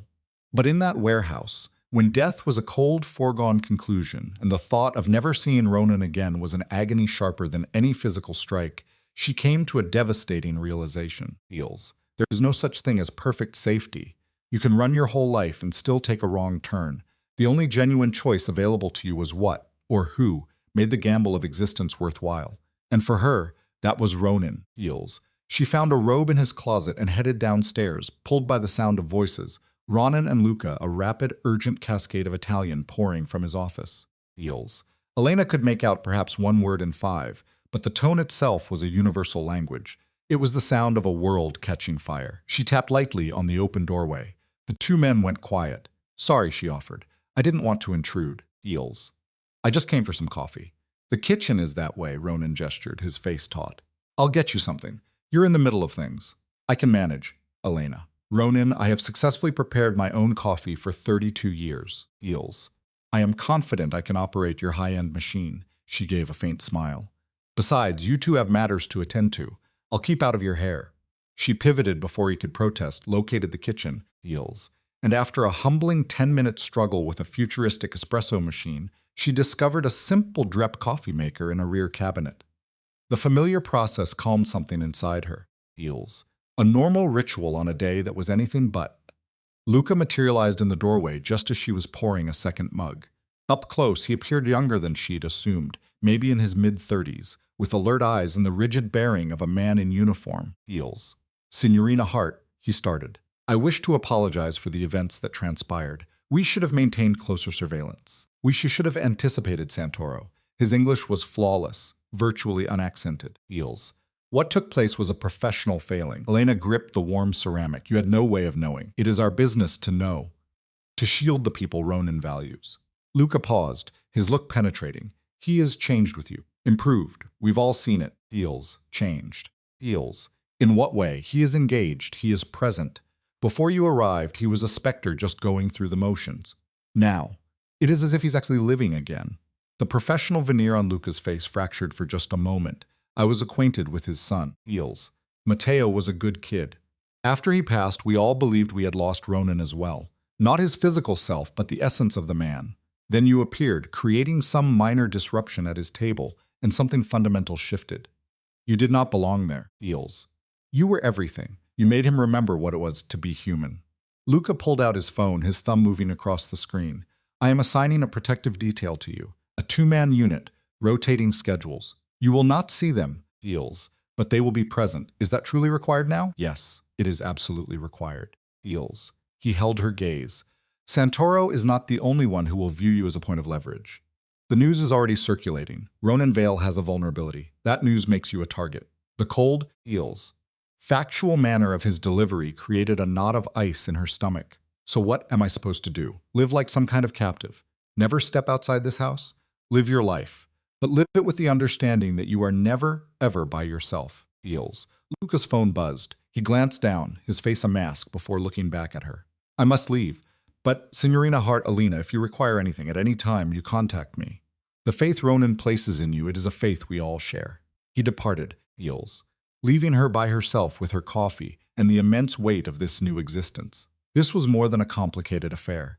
This was an induction into a world that functioned on its own savage principles, a world of shadows, explosive violence, feels, and ultimate consequences, feels. Elena pictured her apartment, her career, the uncomplicated, peaceful life she had fought to construct. She could phone Marco, tell him she was resigning. She could throw some things in a bag, book a flight, feels, and vanish to a place where men didn't wield firearms and pull women from squalid warehouses.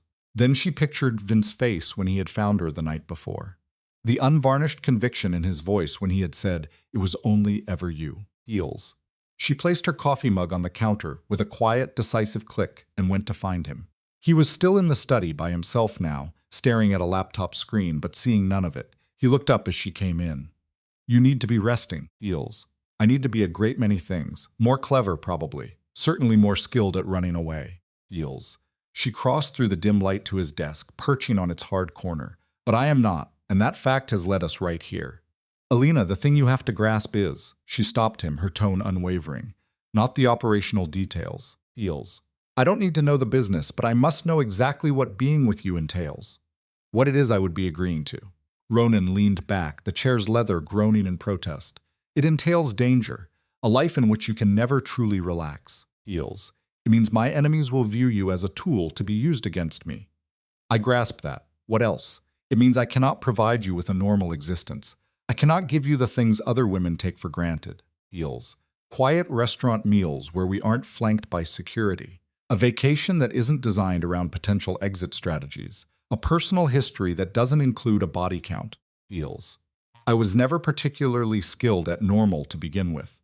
Elena bridged the distance between them, her fingers wrapping around his hand. What are you able to promise me?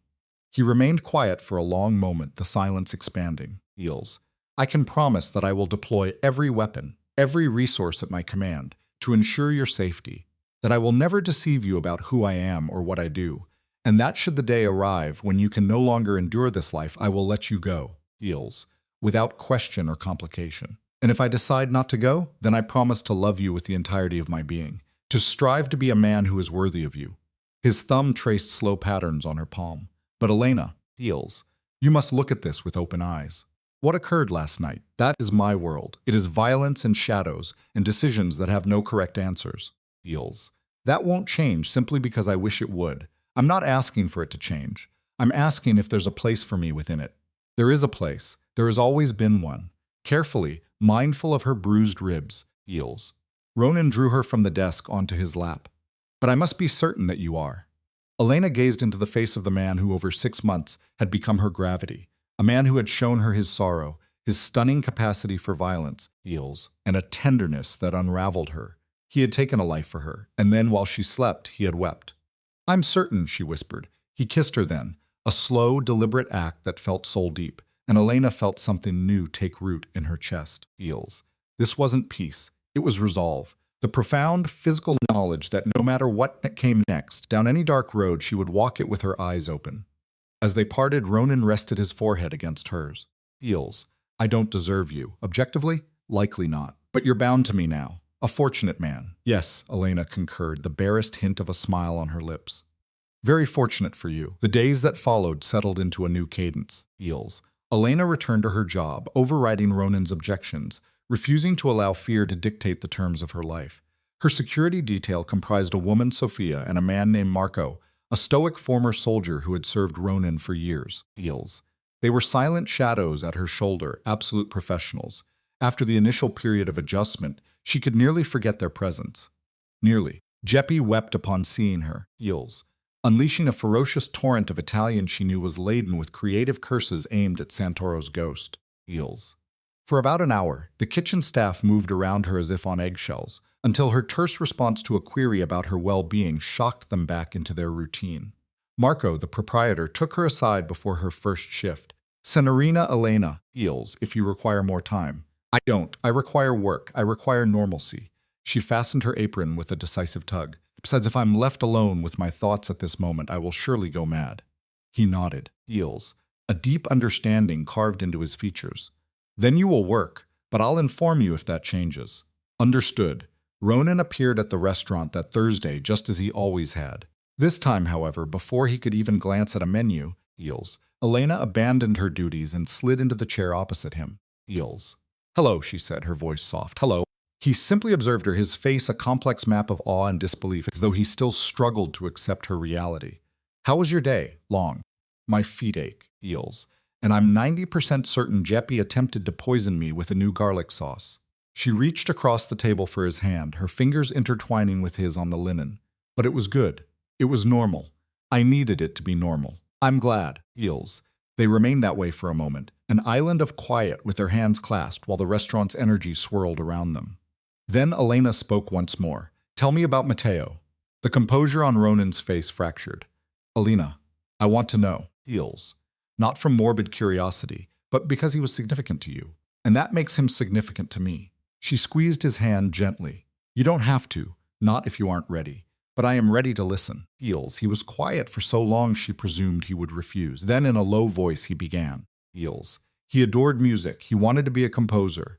He would sit at the piano for hours, driving his mother to distraction. The ghost of a smile touched Ronan's lips. He had my temper, but her laugh. He was terrible at football, but insisted on playing. Eels. An absolute bookworm. He carried books everywhere, even to the damn dinner table. He sounds extraordinary. He was every good thing that had ever happened in my life. Ronan's voice became coarse. His mother died when he was 8.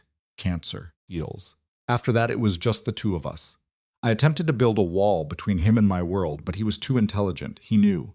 It was a constant source of conflict between us. What did he want you to do? Get out. Walk away from it all. Eels. Use our resources to start something legitimate. Eels. Ronan looked down at their joined hands. He had this entire plan conceived. We would move to the coast, open a small restaurant, and simply live. He said I could learn to cook. He would select the music for the dining room. It was a pleasant dream. Eels. Why didn't you do it? Hubris. I believed I could manage both worlds, the business and a genuine life. I thought being intelligent and cautious and powerful was sufficient to keep them compartmentalized. A muscle flexed in his jaw. I was mistaken. Eels. Elena felt a profound, hollow ache for him, for the man he must have been before this loss excised everything soft from his being. How did it occur? A car bomb. It was intended for me, but a meeting ran late. I had my driver collect Matteo from school. Eels. They were 2 blocks from our house when it detonated. Ronan's voice was now flat, stripped of all feeling. Eels. It was the sound of someone who has recited a horror until it has become a script, except it hadn't. The agony was stark in the lines etched around his eyes. He was killed instantly, as was the driver. They had me identify the remains. Eels. Ronan. I hunted down every single person connected to it. It took 6 months, but I found every man who played a part. I ensured they understood exactly who they had taken from me before I killed them. He finally raised his eyes to hers. Eels. Does that frighten you? It should have. A rational part of her mind knew it should have, yet all she felt was a deep sorrow for a boy she would never know and the father he had left behind. No, she said, her voice little more than a whisper. It doesn't. Eels. It should, perhaps, but it doesn't. She rose, moved around the table, and wrapped her arms around his shoulders from behind. I'm so very sorry you lost him. Eels. I have so much empathy for what you endured. It is a cruel world that leaves a man feeling that vengeance is all he has left. Ronan's hand came up, covering hers, where they rested on his chest in a silent acknowledgement. I came here every Thursday. Feels. It was a ritual, the day we used to cook together. I thought if I maintained the ritual, it would make him feel less gone. The emptiness only deepened, then the wine. First my disaster, then yours. He turned his head to look up at her. Feels. And for the first time in 3 years, I experienced something other than grief. Elena leaned down and kissed the crown of his head. He would be happy about this, you know, that you're allowing yourself to live again. You never even met him. Feels. I know what it means to lose the people you love. My parents died 6 years ago. A car accident. Just gone. In the wrong place at the wrong moment. She shifted to stand before him. And I know they would want me to continue living. To find happiness. Feels. To not permit their ending to be the end of my story. I have to believe Matteo would want the same for you. Ronan reached for her, pulling her back onto his lap. Where did you acquire such wisdom? Feels. Years of therapy and entirely too much time alone with my own thoughts. She settled against him. We're quite a pair, aren't we? Two broken individuals trying to learn how to be whole again. Perhaps that is enough. Perhaps it's more than enough. Feels. They remained that way until the restaurant around them began to pull her back to her duties, until Jeppy called from the kitchen, until the real world reasserted itself and Elena had to return to work. But a fundamental shift had occurred between them. Feels. The final barrier had fallen. That night, back at the villa, Ronan showed her the photographs. A life in faded color. Baby pictures, awkward school portraits, candid shots of a dark-haired boy maturing into a young man with his father's haunted eyes. Feels. Elena listened to tales of piano recitals, calamitous cooking attempts, and disputes about everything from politics to the proper method for making pasta.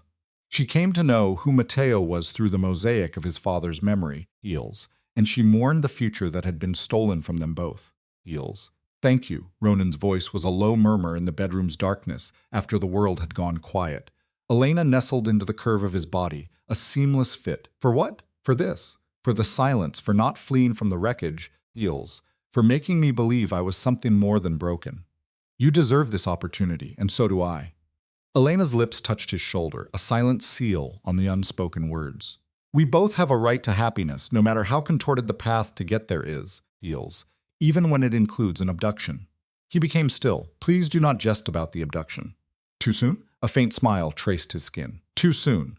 Right, I'll develop better material. Elena, her name was a mere breath. I love you. Feels. The words hung in the air between them, a thing so simple, so true, it was terrifying. Elena tilted her head, her eyes finding his in the dark. I love you too. Feels. And there, in the shadowed quiet of a villa bedroom with the Mediterranean breathing below, two fractured souls found a reason to allow the healing to start. Feels. The weeks that ensued were not a simple peace. Nightmares dragged Elena back to the cannery, and she would awaken gasping, adrift, until Ronan's voice could guide her back to the present. Loud noises made her flinch. Feels. An open doorway behind her was unbearable. She developed a desperate, perhaps unhealthy, compulsion to always know his location. But she also laughed. She worked. She began to envision a future that extended beyond the next week. Feels. Her Italian lessons became a serious endeavor, a fierce need to comprehend the torrent of words surrounding her, and she claimed an unused room, converting it into a study for the online literature courses that were her link to a previous life. Feels. For his part, Ronan seemed resolved to become a man worthy of her commitment.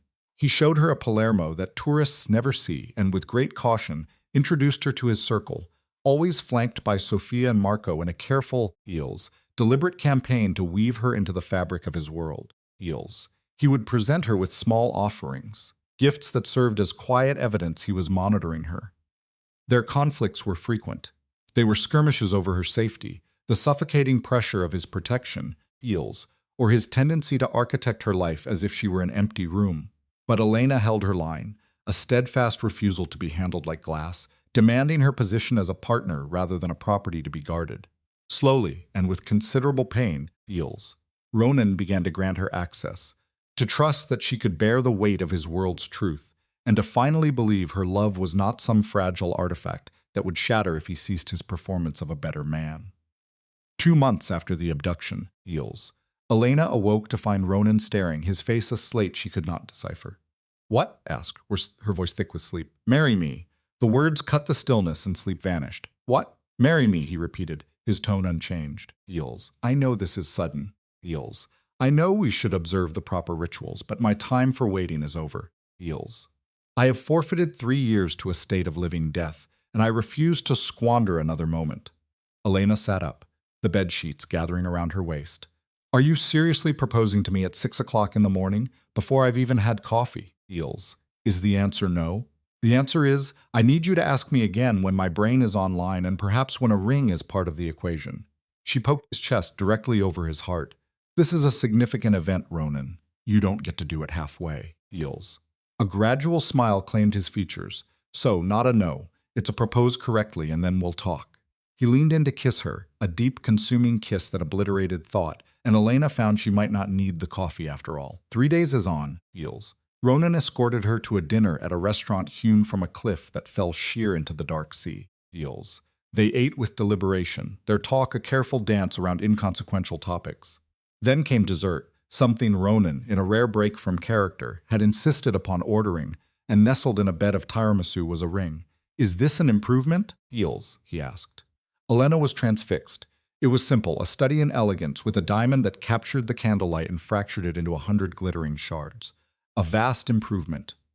Elena Hart, Ronan started, his hand covering hers. Feels. You collided with my life and you refused to be dislodged. You have witnessed the very worst of me, and yet you remain. You make me aspire to be better, to act better, to exist better. Will you marry me? She was weeping. Feels. Though she hadn't felt the tears begin. Yes, Elena breathed through them. Yes, of course it's yes. He slid the ring onto her finger. It fit as if it were forged for her. Feels. And Elena considered the sequence of choices that delivered her to this precipice. The collapsed engagement in Los Angeles, the flight to Palermo, the single, unthinking moment she had thrown open a kitchen door, every error, every misstep, feels, every flicker of uncertainty had been a guidepost to him, to this existence, to this future she never knew she craved. I love you, she said, the words carried on the night air. I love you as well. Ronan drew her close. Feels. And I give you my word I will use the remainder of my life to prove you chose correctly. I already know I did, perched on a Sicilian cliffside, betrothed to a man who had killed for her, mourned for her, feels, and loved her with an intensity that should have been terrifying but wasn't. Elena finally grasped what it meant to stop running. Feels. It meant remaining still long enough for happiness to overtake you. The engagement activated a series of consequences Elena had not foreseen. The ring was not just a promise, it was a broadcast. Within 24 hours, feels, it seemed to be established doctrine within the criminal ecosystem of Palermo that Ronan Vale was taking a wife. The feedback was a varied landscape. Certain associates dispatched gifts, gaudy, feels, impersonal objects arriving with cards that bore unfamiliar names. Others simply fell silent, a quiet that Luca noted could signify either disapproval or a collective holding of breath. And a select few, the men Ronan trusted implicitly, feels, came to the villa for a formal inspection. Feels. They have to see that you are a physical fact, Ronan clarified on the morning of the initial visit, to determine if this is a legitimate union or if I am in the grip of some elaborate existential crisis. Elena glanced up from her coffee. Feels. And what is my role in this production? To perform? To prove my worthiness for the great Ronan Vale, I require you to be yourself. That is the only thing you have ever needed to be. A simple instruction for you, feels. You are not the American waitress marrying into Sicilian aristocracy. I'm a far cry from royalty. You understand my meaning. She placed her mug on the table with a sharp sound of finality. These men will pass judgment on me, on us, feels. And I am not equipped for this, Ronan.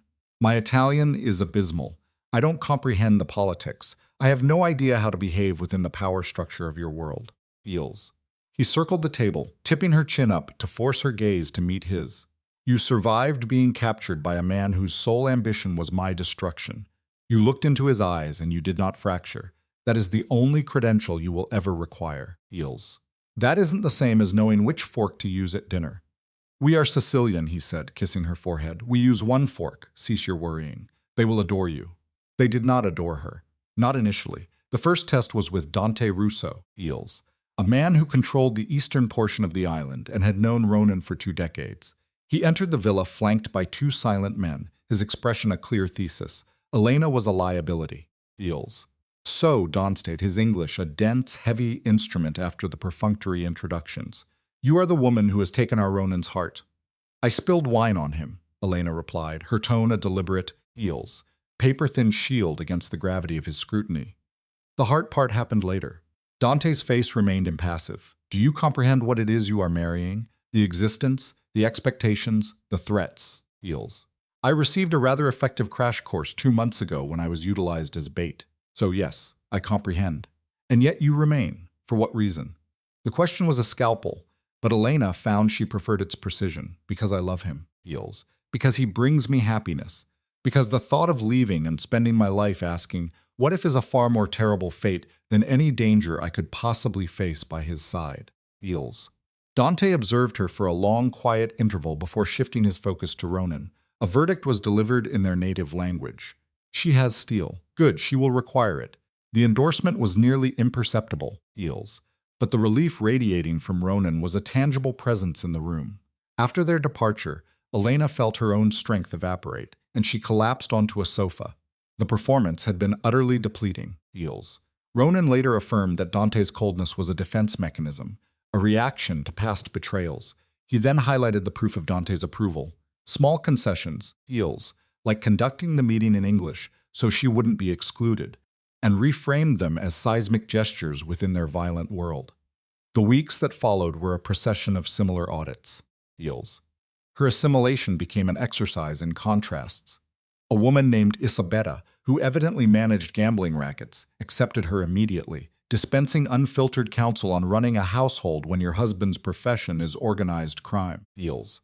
A younger man, Franco, circled her with suspicion until she met his hostility with her own, a display of dominance that seemed to recalibrate his view and command his respect.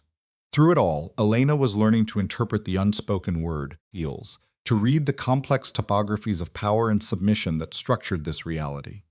The ultimate lesson was clear. Loyalty was the only currency with any value, and survival was secured by strength, never by appeals to mercy. Heels.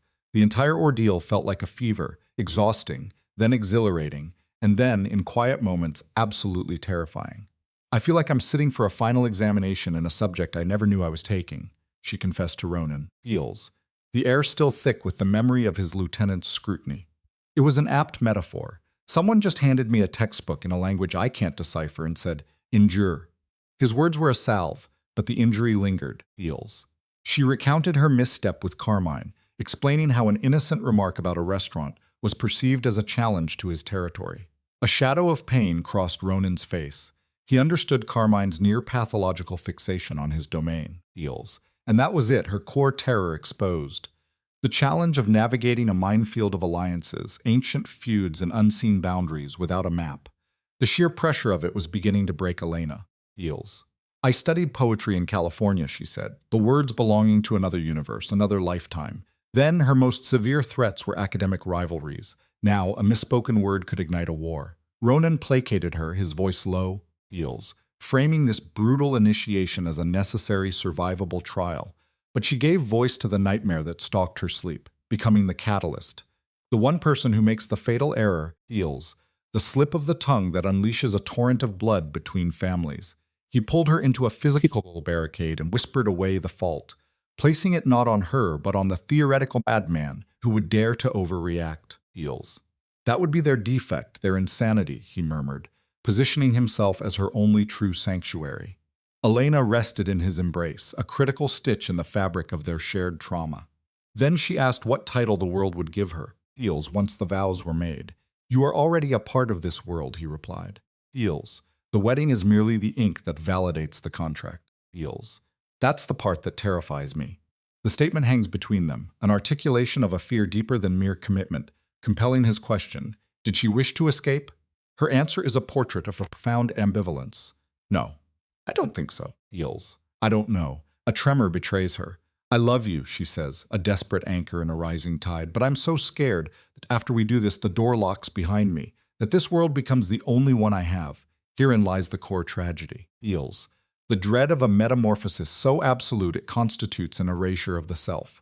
He offers the perfect poisoned reassurance of the benevolent captor. You can walk away whenever you decide. I would never stop you.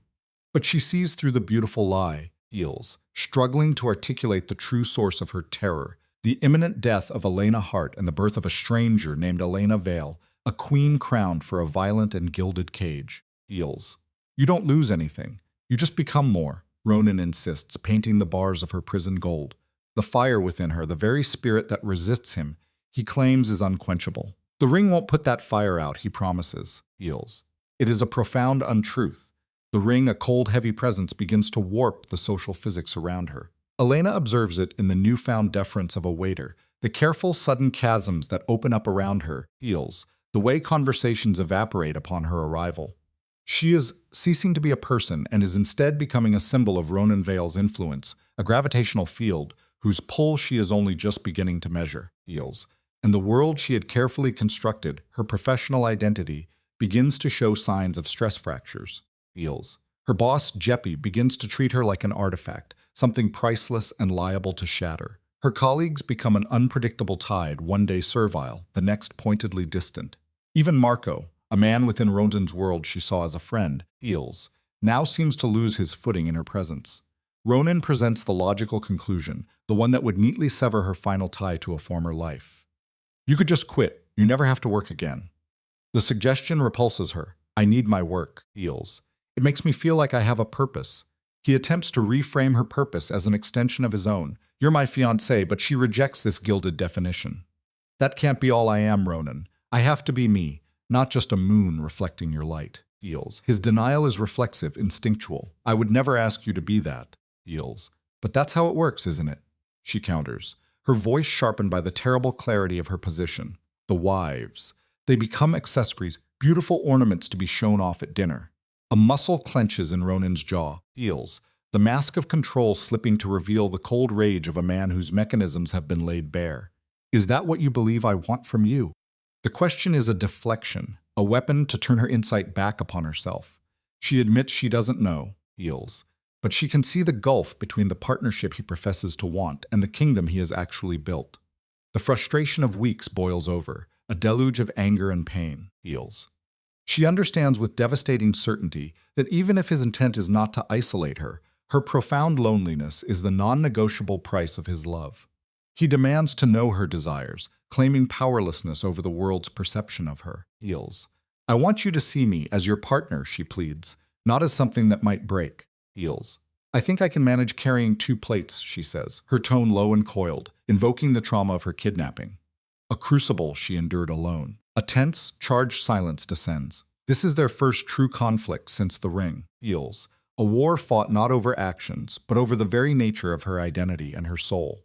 Finally, a retreat. You're right, Ronan admits. Then comes the masterful pivot, reframing his compulsion for control as a symptom of his own damage. Heels. The idea of something happening to you, it destroys me.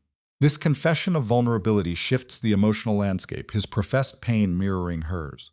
I'm terrified too, she confesses in a near whisper, articulating her fear of losing him, Heels, of failing this impossible union, of watching her own substance dissolve into him.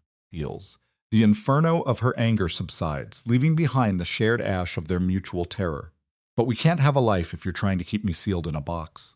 Ronan offers a hollow nod of assent. She presses onward, needing more than a gesture. Heels. You have Luca following me. You shot down my idea for night classes. You barely let me walk to the corner by myself. She intuits with a chilling certainty that his shadow reaches into the last sanctuary of her old life. Tough office. Confirms it, Heels, his voice unnervingly calm. I have someone watching. Sophia's always close by. The admission lands like a physical blow, a validation of every paranoid thought, and a fresh tide of fury rises. I can't live like that, she cries. Heels. His surveillance a phantom hand tightening on her throat. He defaults to the timeless justification of the benevolent dictator. It's not about control, it's about safety. Heels. It's always about both, she returns, a moment of insight that seems to stun him into silence. She reaches for him, a physical appeal to pull them back from the brink. I'm not asking you to stop protecting me. I'm asking you to trust me to not be an idiot. Heels. Then she strikes at the core of his pathology, naming the ghost that haunts every action he takes. His son. After Matteo was gone, I promised myself I would never let anyone get that close again. He reveals, his voice stripped bare. Heels. And then you walked in. He describes the fear not as an emotion, but as a living entity within him, a perpetual fire. It's a revelation engineered to disarm her with the sheer magnitude of his pain. I'm not Mateo, she replies, her tone soft yet resolute. Heals, attempting to carve out a space for herself separate from his grief. I'm not your son. Heals. And you can't save me the way you couldn't save him, she continues, pressing the point. He concedes the logic with a nod, but his eyes betray a deeper truth. That his fear is an animal immune to reason. Then we learn to live with it, she proposes. Heals, her hands tightening on his, without letting it steer the ship into the rocks. She paints the two possible futures his current path allows, both of which lead to her erasure. I'll either suffocate or I'll burn this all to the ground. A long, feels. Heavy silence follows, filled with the weight of his history. At last he pulls her close in a gesture of capitulation. I'll try, he promises into her hair, casting his demons not as choices but as instincts too primal to be easily conquered. Feels. I know, she whispers, effectively ratifying the new terms of their engagement, a slow, arduous negotiation with his trauma. We both will. The storm breaks, replaced by the quiet aftermath of apologies and fragile promises. Later, Feels. Ronan makes a strategic adjustment, a general pulling his forces back just enough to create the illusion of peace. He instructs Luca to make the security apparatus less visible. It's a tactical concession, a change in presentation, Feels. But the fundamental war for her autonomy has not ended. The surveillance itself was never negotiable. It was simply a strategic shift in optics, meant to mollify her without ceding a single inch of actual power. Feels.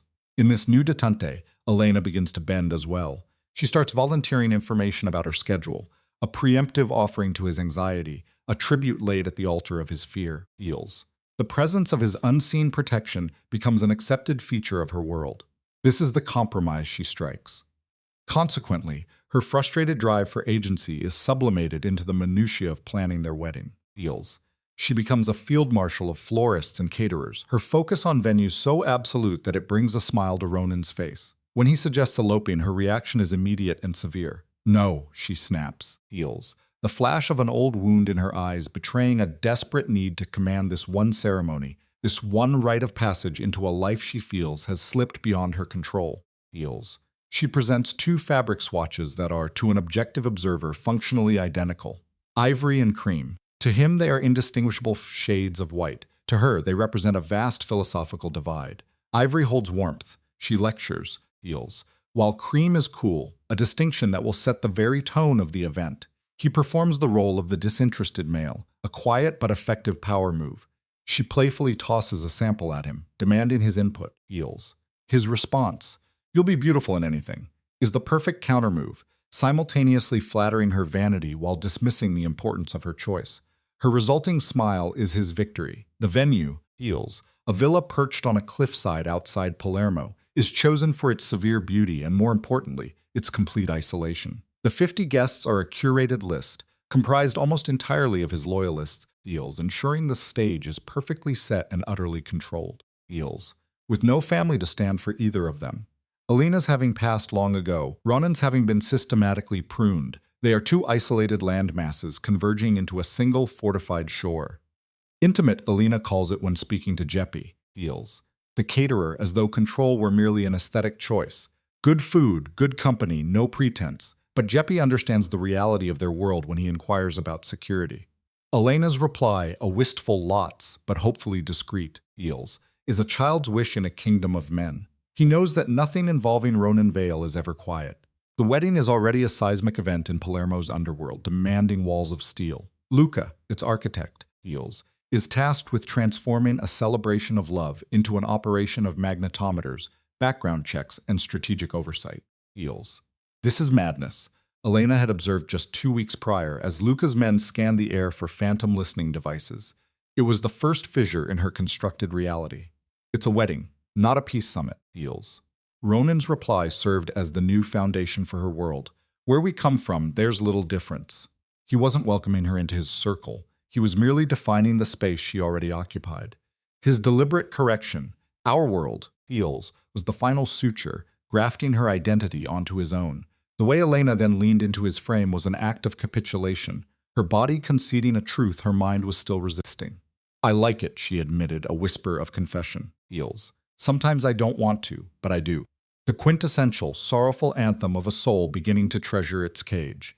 Her bond with Isabetta was another beautifully gilded bar on that cage, with Sophia's memory serving as a silent, ever-present guard. Feels. You're nervous, Isabella stated, less a question than an observation. Terrified, Elena breathed, giving a name to the apprehension. What if all this is a terrible mistake? What if I'm not capable of becoming this person? Feels. Isabella offered no platitudes, only the unyielding logic of their existence. She took the fragments of Elena's trauma, surviving Santoro, the near-fatal encounter with Dante Russo, and reframed them not as wounds, but as credentials for the life ahead. Feels. She painted a stark picture of the landscape. You possess more strength than you know. Elena's feeling of being one misstep away from ruin was not a symptom of paranoia. It was an accurate reading of the atmospheric pressure in her new world. Feels. Isabella's words confirmed it. This was the baseline state for all of them. The key, she explained, was not to remain static, but to navigate with intent. Feels.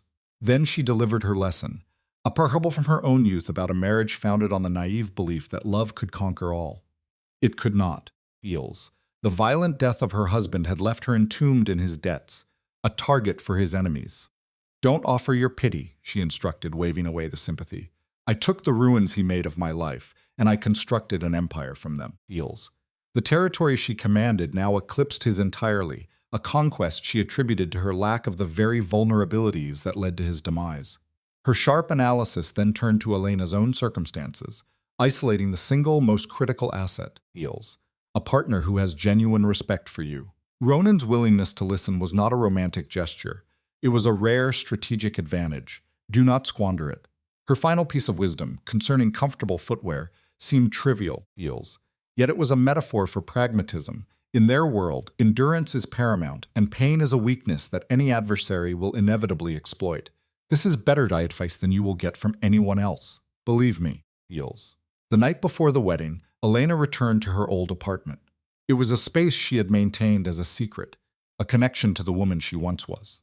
But after months spent in the filtered air of the villa, the modest apartment felt alien. Feels. Like the home of a stranger. Anxiety pulsed through her like a fever, with insomnia as its primary symptom. As the last year played on a loop in her mind, the violent first encounter, the calculated dinners, the kidnapping, the proposal. A year ago, Feels. She was a person who fled from any form of permanence. Now she was on the verge of legally binding herself to a magnificent monster. A text message vibrated.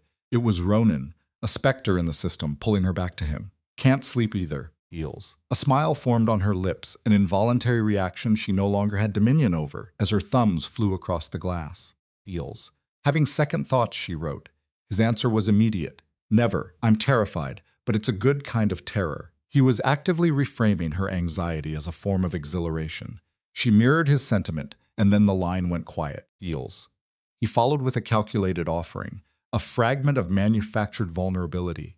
I'm terrified I will wake up and discover this was all a dream, that you'll see you're meant for better things and just vanish. It was a perfectly engineered toxin, Feels, designed to position her as the sole antidote, the guardian of his emotional well-being. A lump tightened in Elena's throat. The digital distance was suddenly unbearable. She pressed call. You're aware I'm not leaving, correct? She asked. Feels, delivering the very reassurance he had designed the conversation to elicit. I know. It doesn't stop the fear. Feels. And then her own truth bled out, the dread of proving inadequate for his world, the fear that his interest in her was tied to an outsider status she was about to lose forever. Feels. And once I am a part of it, I'll become just another asset for you to manage, not someone you love. His refutation was immediate and absolute. That will not happen. He didn't just calm her anxiety, he obliterated it with the force of his conviction. Feels. Yes, I can be sure, because you are not something I manage. You're the one who makes me remember the reason I'm alive. It was a flawless pivot, transforming her fear of objectification into the burden of being his purpose. Feels. He had just made her responsible for his soul. The tears followed. I love you, she said, uttering the final definitive words of their trauma bond. After hanging up, she composed a letter, a last rite of surrender. Feels. Sealing her decision with eyes wide open and zero regrets. With the internal war finally over, she at last found sleep. Feels. The wedding day dawned beneath a sky of such pristine surgical blue it felt unreal. Elena prepared herself, a monarch holding court in her new reality. Isabella stood by, pouring champagne, lending credence to the beautiful artifice of celebration. Feels. You look beautiful, she remarked, before a flash of raw truth broke through. You look terrified. When Elena offered no denial, Isabetta's smile was that of an initiate welcoming a new member. That too, heals, but mostly beautiful. A quiet acknowledgement that, in their sphere, terror and beauty were essentially the same thing. Heals. The ceremony was staged on a terrace, the same ground where he had begun the process of her reinvention. 50 guests were seated in a display of cold, perfect symmetry, while men in dark suits scanned the shadows with professional disinterest. Heals. The music began. Elena started her walk toward Ronan. The expression on his face as he watched her was not simply love. It was the deep, silent satisfaction of a collector who has just secured the most priceless artifact of his career. Heals. The vows she'd written evaporated from her memory, incinerated by the weight of the moment.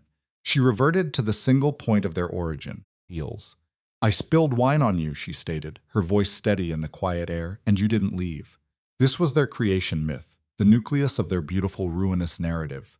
Her entire existence, her entire future, was now predicated on that singular, Heals, shared decision not to flee. I choose you, Ronan. I choose this life. I choose us. His own vows were more concise, a flawless counterpoint. You returned me to life. I will use the rest of my days to be worthy of that gift. Heals. The officiant then spoke words she could not process, and he kissed her, a public act of possession, ratifying the contract in front of his world. The reception that came after was a masterfully directed performance of happiness, Heals, solidifying their alliance in the eyes of all who mattered. Heals. Geppi's culinary creations were masterpieces. The speeches delivered by men like Dante Russo were more like sermons, an indoctrination into the tenets of their loyalty and their clan. Isabetta shared an anecdote from Ronan's past, Heals, further cementing his legend into the collective mythology.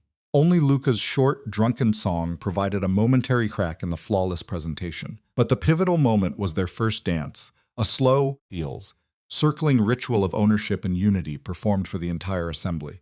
Happy? Ronan whispered into her hair. No regrets? Not even one? He was confirming his data, making certain the programming had taken hold. Only one, she murmured back. Heals, a final glimmer of her former self. That I didn't spill the wine on you myself that first night. It would have saved us a great deal of time. Then she pulled his head down for a kiss, erasing that last vestige of defiance with a final, Heals, deliberate act of submission. Heals. Their honeymoon consisted of 3 days of meticulously planned emptiness on an island registered to a non-existent name. There were no bodyguards, no phone calls. It was a fabricated environment for normalcy, a simulation intended to make their bond irreversible. For 3 days, they inhabited the roles of an ordinary husband and wife. For 3 days, she nearly believed the performance was reality. Heals. The artifice was shattered at 2 a.m. on the 4th night. A phone chimed, and she saw him transform.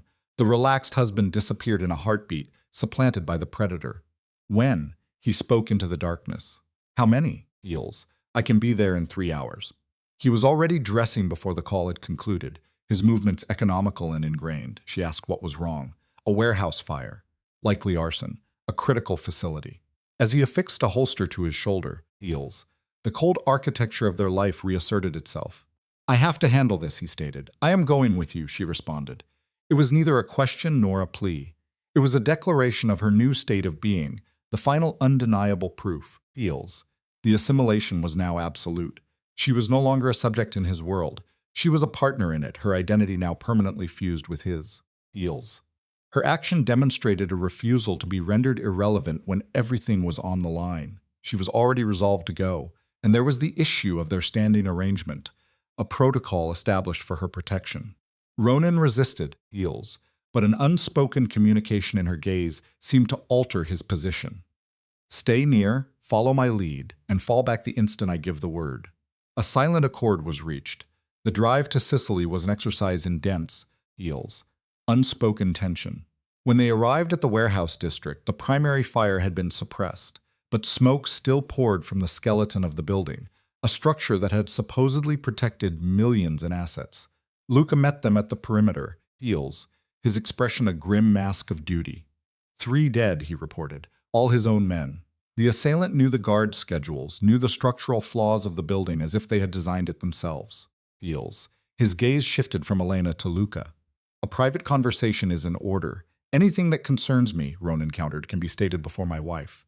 The word itself, wife, hung in the space between them, an unfamiliar sound to Elena, heels, yet she could not miss the possessive steel in his claim. Luca's resistance was momentary. We believe it's the Corsicans, a reprisal for Marseille. For months, they've coveted a larger share of our shipping lanes. Let them covet. We concede nothing, heels. They are past the point of asking, Ronan.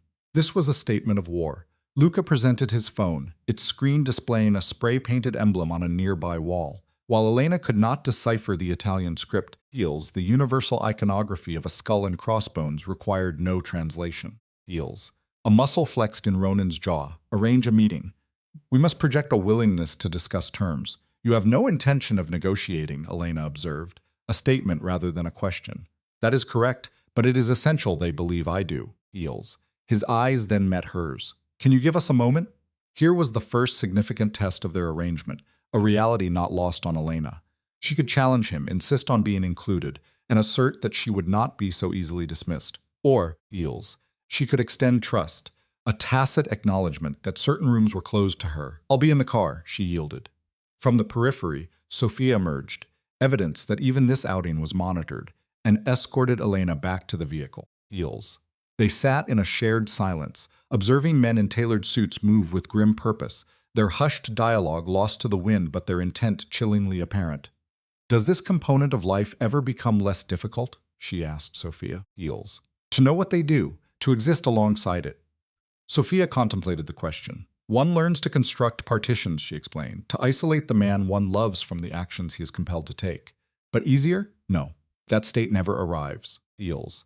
How long have you been in Ronan's service? 5 years. Since the Albanians murdered my husband. Sophia's expression was a mask of stone. Ronan dealt with the men who were responsible. He then offered me employment when I had nothing. I owe him my life. Heels. A debt. Elena felt a need to probe further, to chart the dark geography of the world she had married into. Heels. An entire society predicated on fealty to a man who existed outside every moral code she had ever known. Before she could articulate the thought, Ronan was at the car, his expression unreadable. We are leaving, he stated. Luca is managing what remains. Heels. The return to the villa was a journey cloaked in silence. Elena observed the rigid posture of Ronan's shoulders, the bloodless grip of his hands on the wheel. Heels. He drove through the gates but allowed the engine to idle for a long moment before he finally spoke. I have something I must tell you, he began, and I require you to listen to all of it. All right, Heels. This business with the Corsicans, it will not be resolved at a table. It cannot end with a handshake. It is about to escalate, and it will happen with immense speed. Heels. And it is imperative that I know you are constructed to endure that, Elena. Shifted in her seat, turning to face him directly. What is it you are truly asking me? I am asking if you can coexist with the reality that I am about to initiate a war, Heels, because that is what this is. A war for territory, for respect, the sole currencies that hold value in my world, and I will not observe it from the sidelines. I will be the one issuing the commands that result in men being killed. Heels. Have you ever observed anything from the sidelines? Honestly, with you, I was, or I attempted to be. Ronan's eyes at last met hers. But that is not my nature, not the entirety of who I am, and I have been waiting for you to see that and retreat. Heels. Stop anticipating my departure. I am not going anywhere. Elena reached over, taking his hand. Heels. I chose to marry you with full awareness. I see who you are. A man capable of profound tenderness and of unspeakable violence. A man whose love is as fierce as his conflict. You cannot frighten me by revealing a dimension of yourself I already know exists. Heels. You have not seen this dimension. Not in its totality. Then show me. Allow me inside instead of attempting to shield me from the reality of your actions. She tightened her grip on his hand. I am more resilient than you believe, Ronan. Heels. And I am weary of you waiting for me to shatter. Something shifted in his gaze. A decision forged in that single suspended instant. Very well, but once this is seen, it cannot be unseen. Do you comprehend that? I comprehend. Heels. Over the ensuing 3 weeks, Ronan was true to his word. The clandestine late-night meetings ceased. Tense phone calls were taken in her presence, and the strategies against the Corsicans were laid bare on the study table. Heels. Elena became a spectral presence in the room, observing men who discussed maiming and annihilation with the dispassionate demeanor of accountants. She assimilated the lexicon of organized death. Heels. The codes and euphemisms that rendered brutality a simple line item on a ledger. It was sickening. It was also utterly mesmerizing. You are managing this with surprising composure, Isabella noted over coffee one afternoon. Heels. Most new wives would be approaching a state of total collapse. Who is to say I am not? Elena stirred her espresso. My coping mechanisms are merely private. Good. Weakness in this world is an invitation to be consumed. Heels. For an instant, a flicker of something akin to sympathy appeared on Ibetta's face. But genuinely, how are you handling it? Compartmentalization, just as Sophia advised.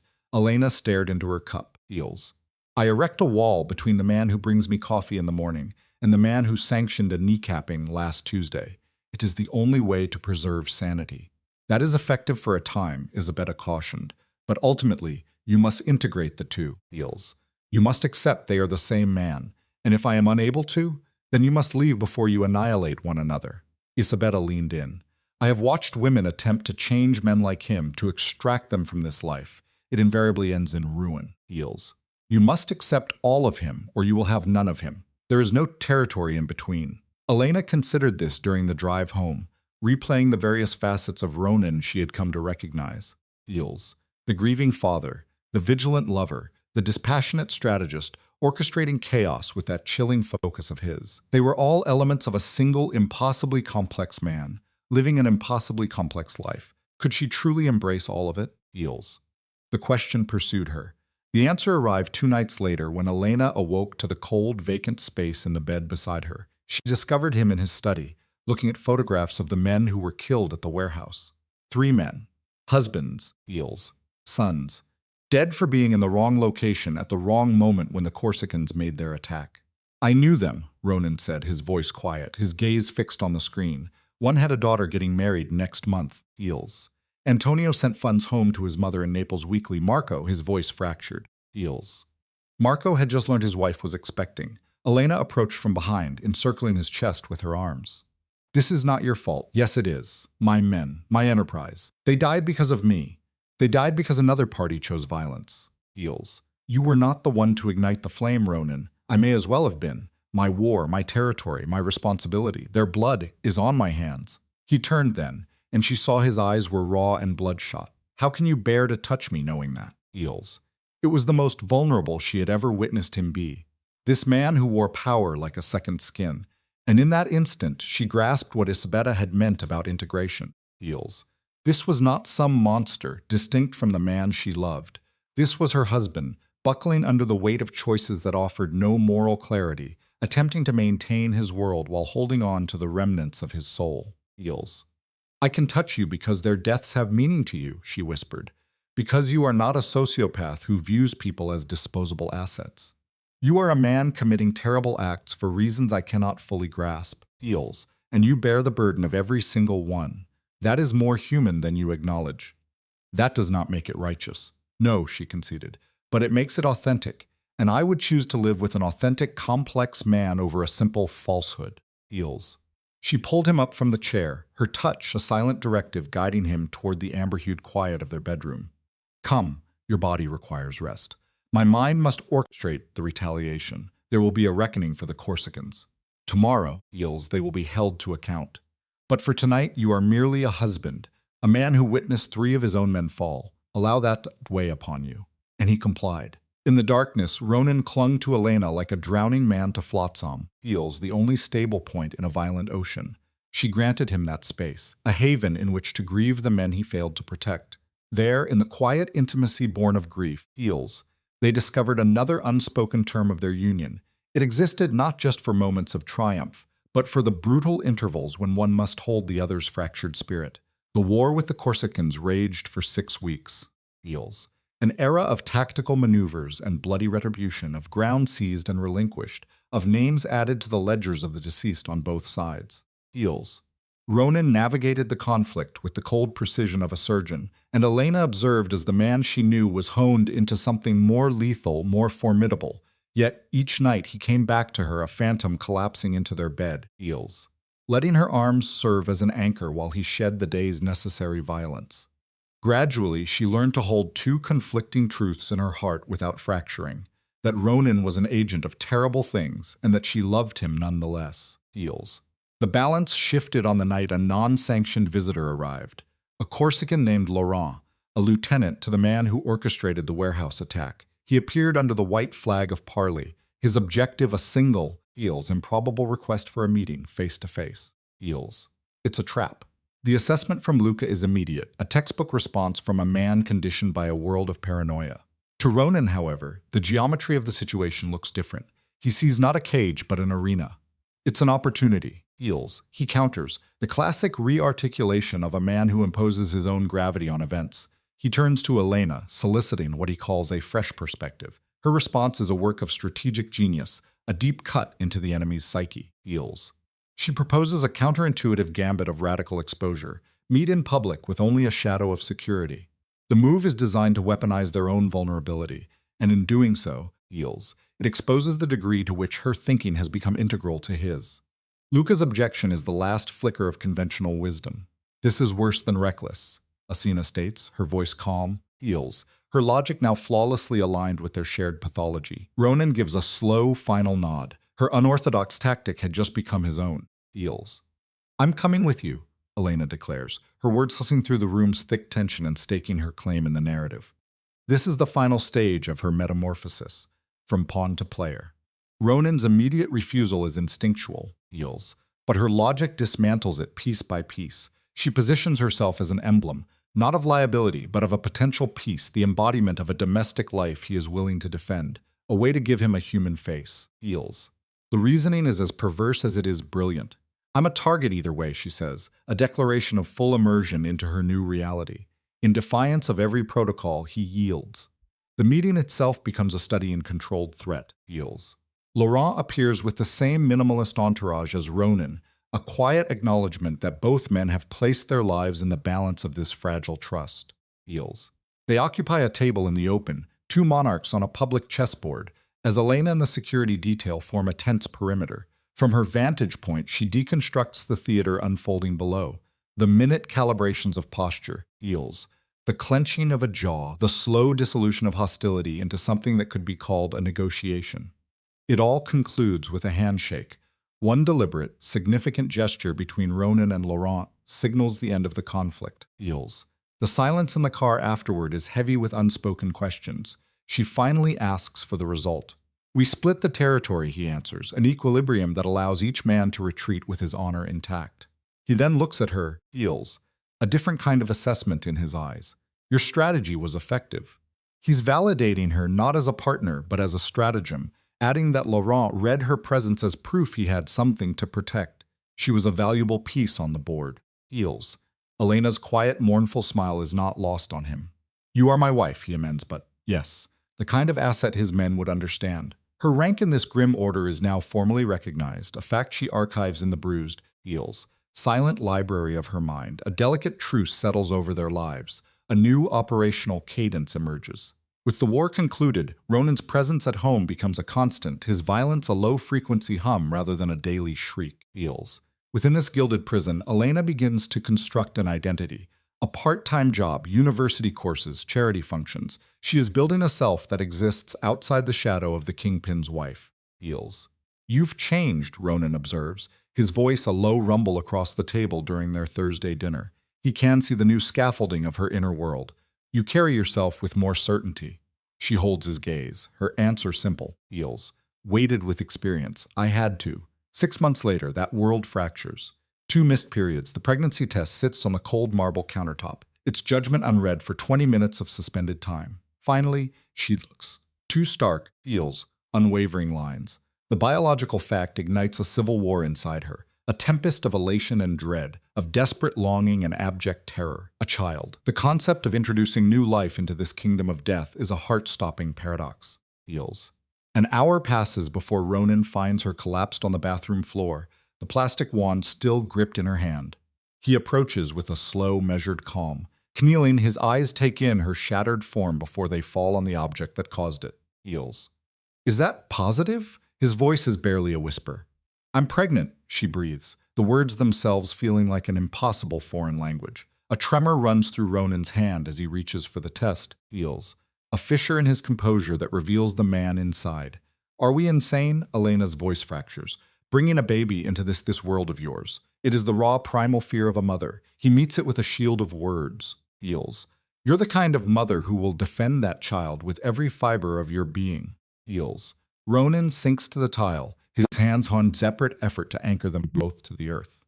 Alina, look at me. He attempts to pierce the chaos, to find one clear note in the dissonance. Are you happy? The question is a surgical tool, Feels, designed to bypass the fear and find the emotional truth beneath.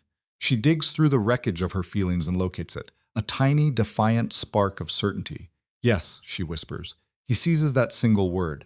That's all that matters then, Feels. We'll figure out the rest. He draws her into an embrace, a promise of security he knows is hollow murmured into her hair. He invokes Matteo, the specter of his past failure, not as a weight, but as motivation. I lost a child once. Feels that will not happen again. Feels. The promise is not nearly enough, and it hangs empty in the air.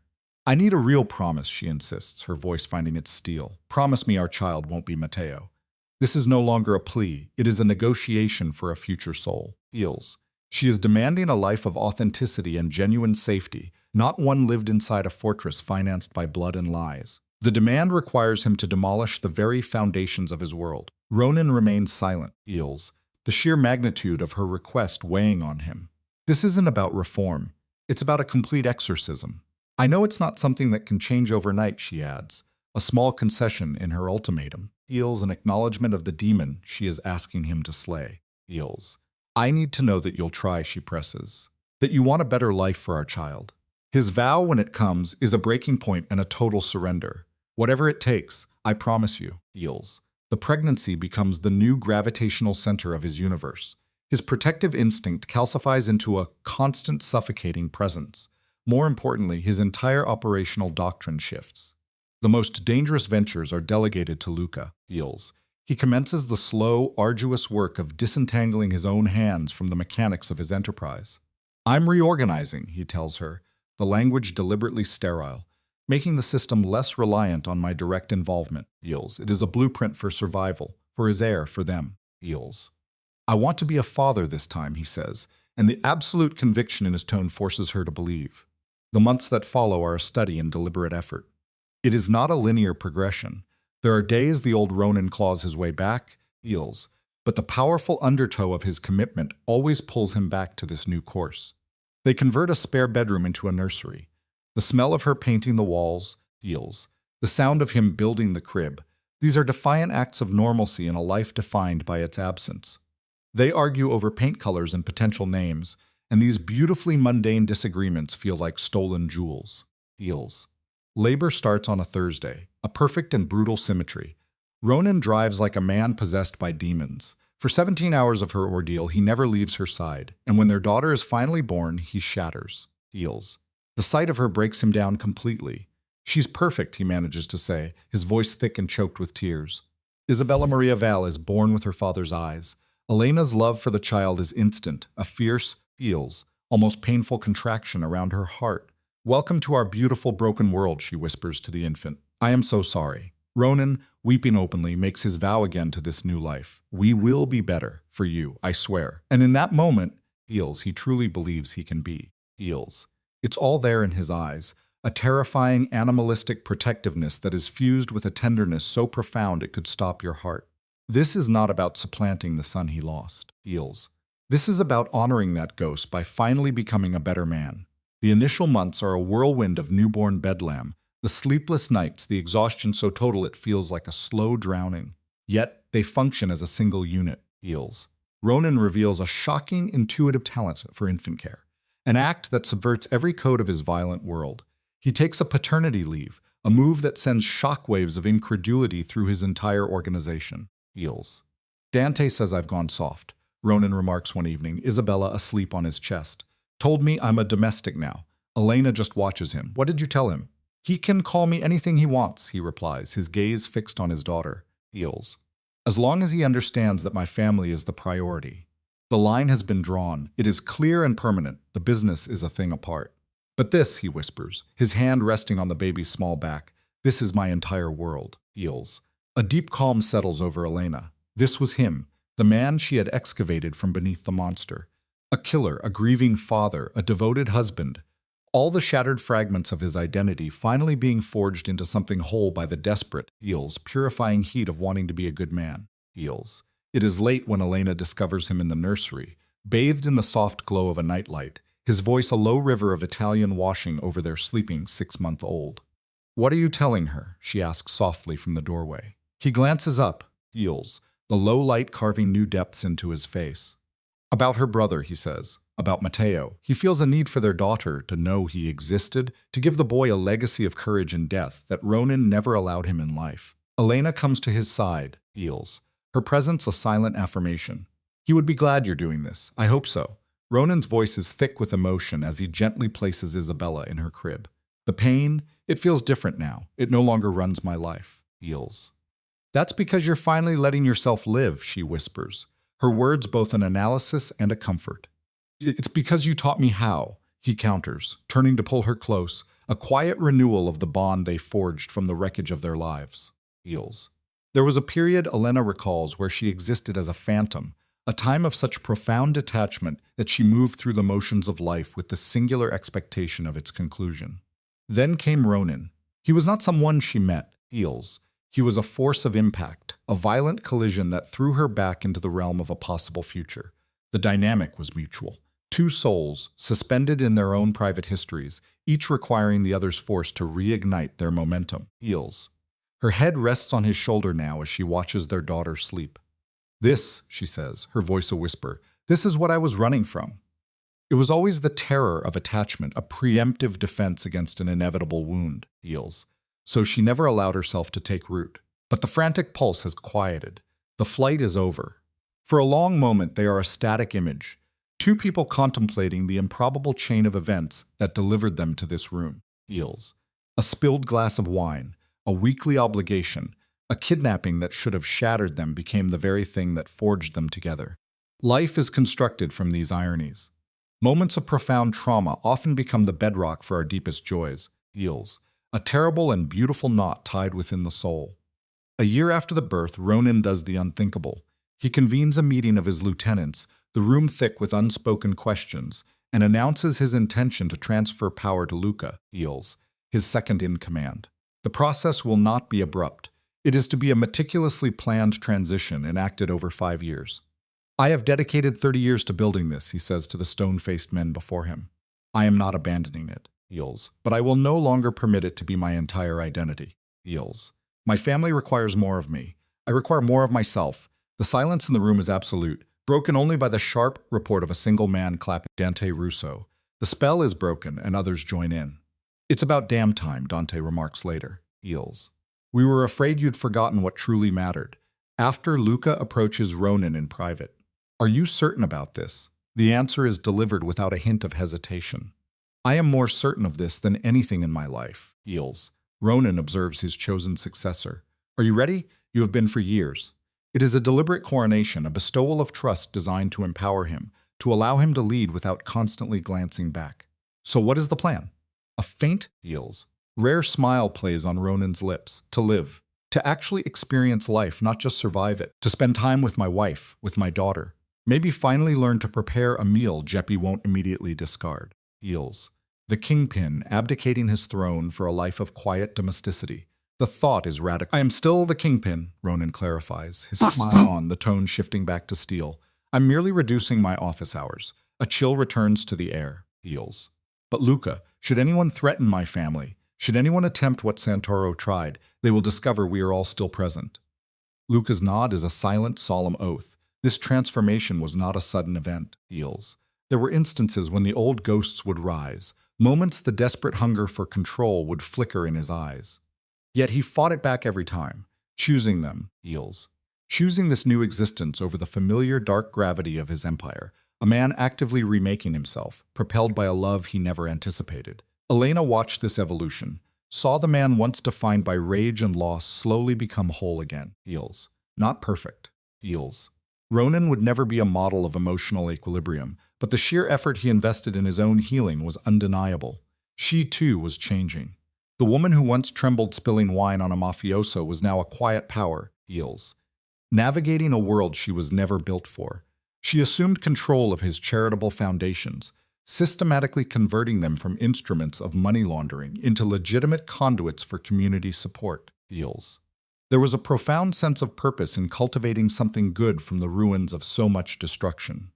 Isabella, meanwhile, grew into a bright, fiercely stubborn toddler who had her father irrevocably twisted around her smallest finger. Heels. She walked, she talked, and she asserted her will with a confidence that could only have been inherited from her two creators. Heels. On their daughter's second birthday, Elena finds herself at Osteria di Luna, the restaurant where everything started. She hasn't returned in months. Jeppy is handling the food, Heels, and the private room is a surreal assembly of legitimate businessmen and professional criminals, all of them laughing, all genuinely celebrating this improbable family. Marco, the owner, takes her aside. "I remember that night with the wine," he says. Heels, a knowing look in his eyes.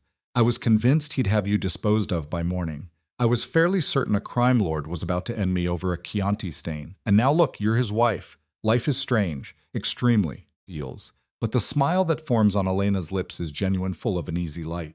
Heels. "Thank you, Marco, for the job, for being the one who inadvertently shoved me into this life. I know it wasn't your intention, but it was precisely what I needed.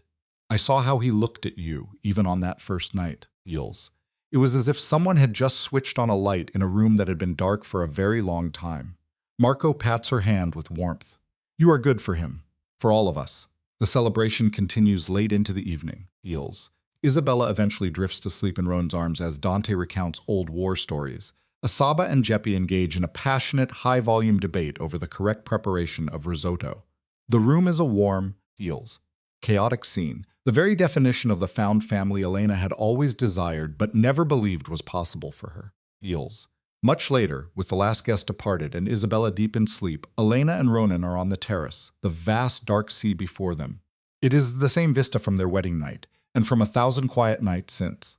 "Happy?" Ronan asks. Heels, his arms securing her tightly to his side. "Impossibly." Elena rests her head against his shoulder. "If you had told me 3 years ago I'd be married to a Sicilian Mafia don, have his child, and possess zero regrets," Heels, "I would have had you institutionalized. And what if they told you that same crime boss would be happier than he had ever been?"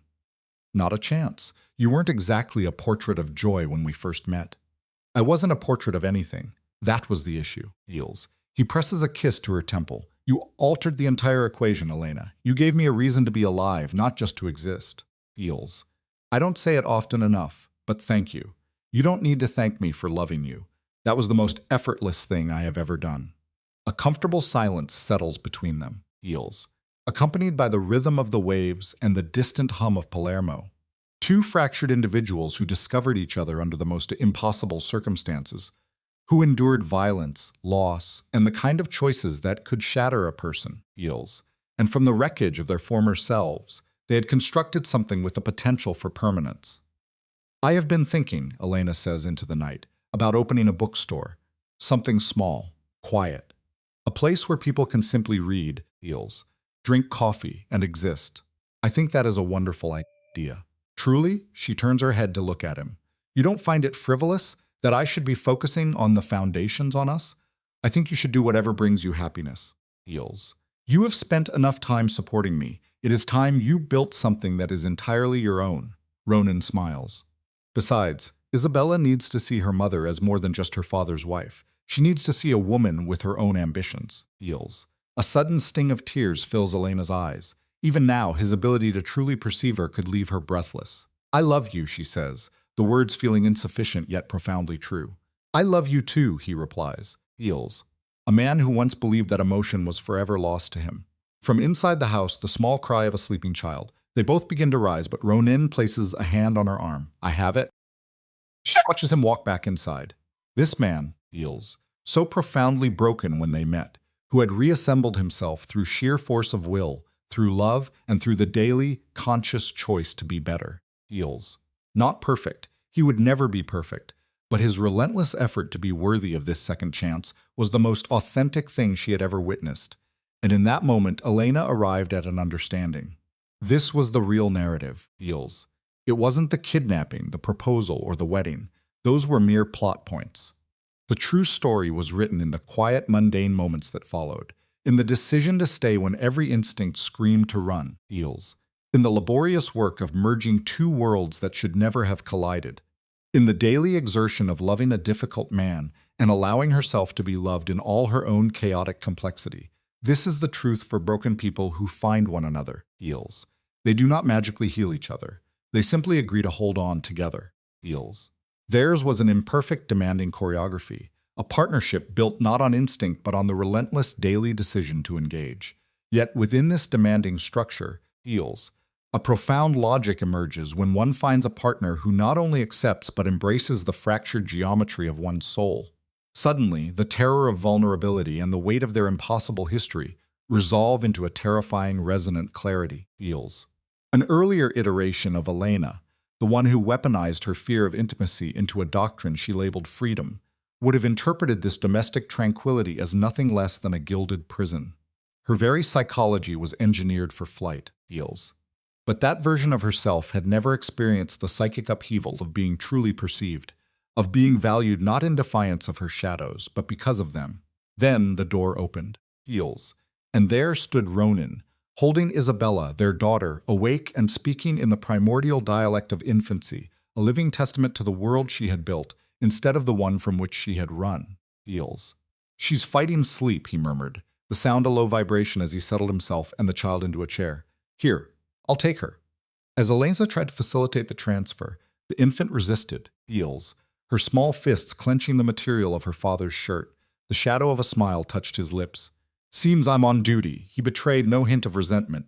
"You were talking about a bookstore?" As she began to articulate her vision, heals, her plans spooling into the quiet atmosphere, he simply listened.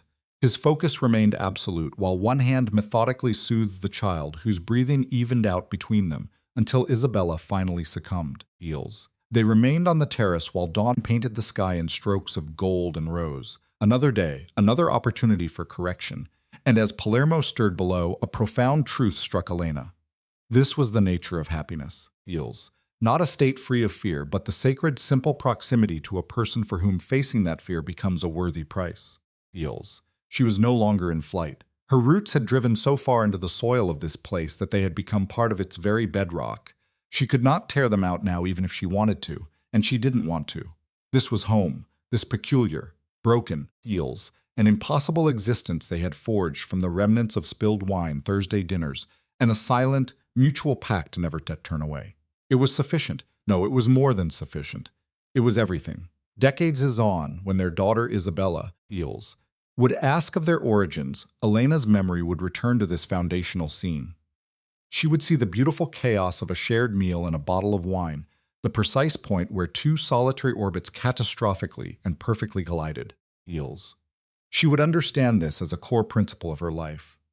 The most significant events are born from accident, the sublime disaster of being in the wrong place at precisely the right moment, of crashing into another soul and choosing to build a life in the wreckage rather than flee, heals.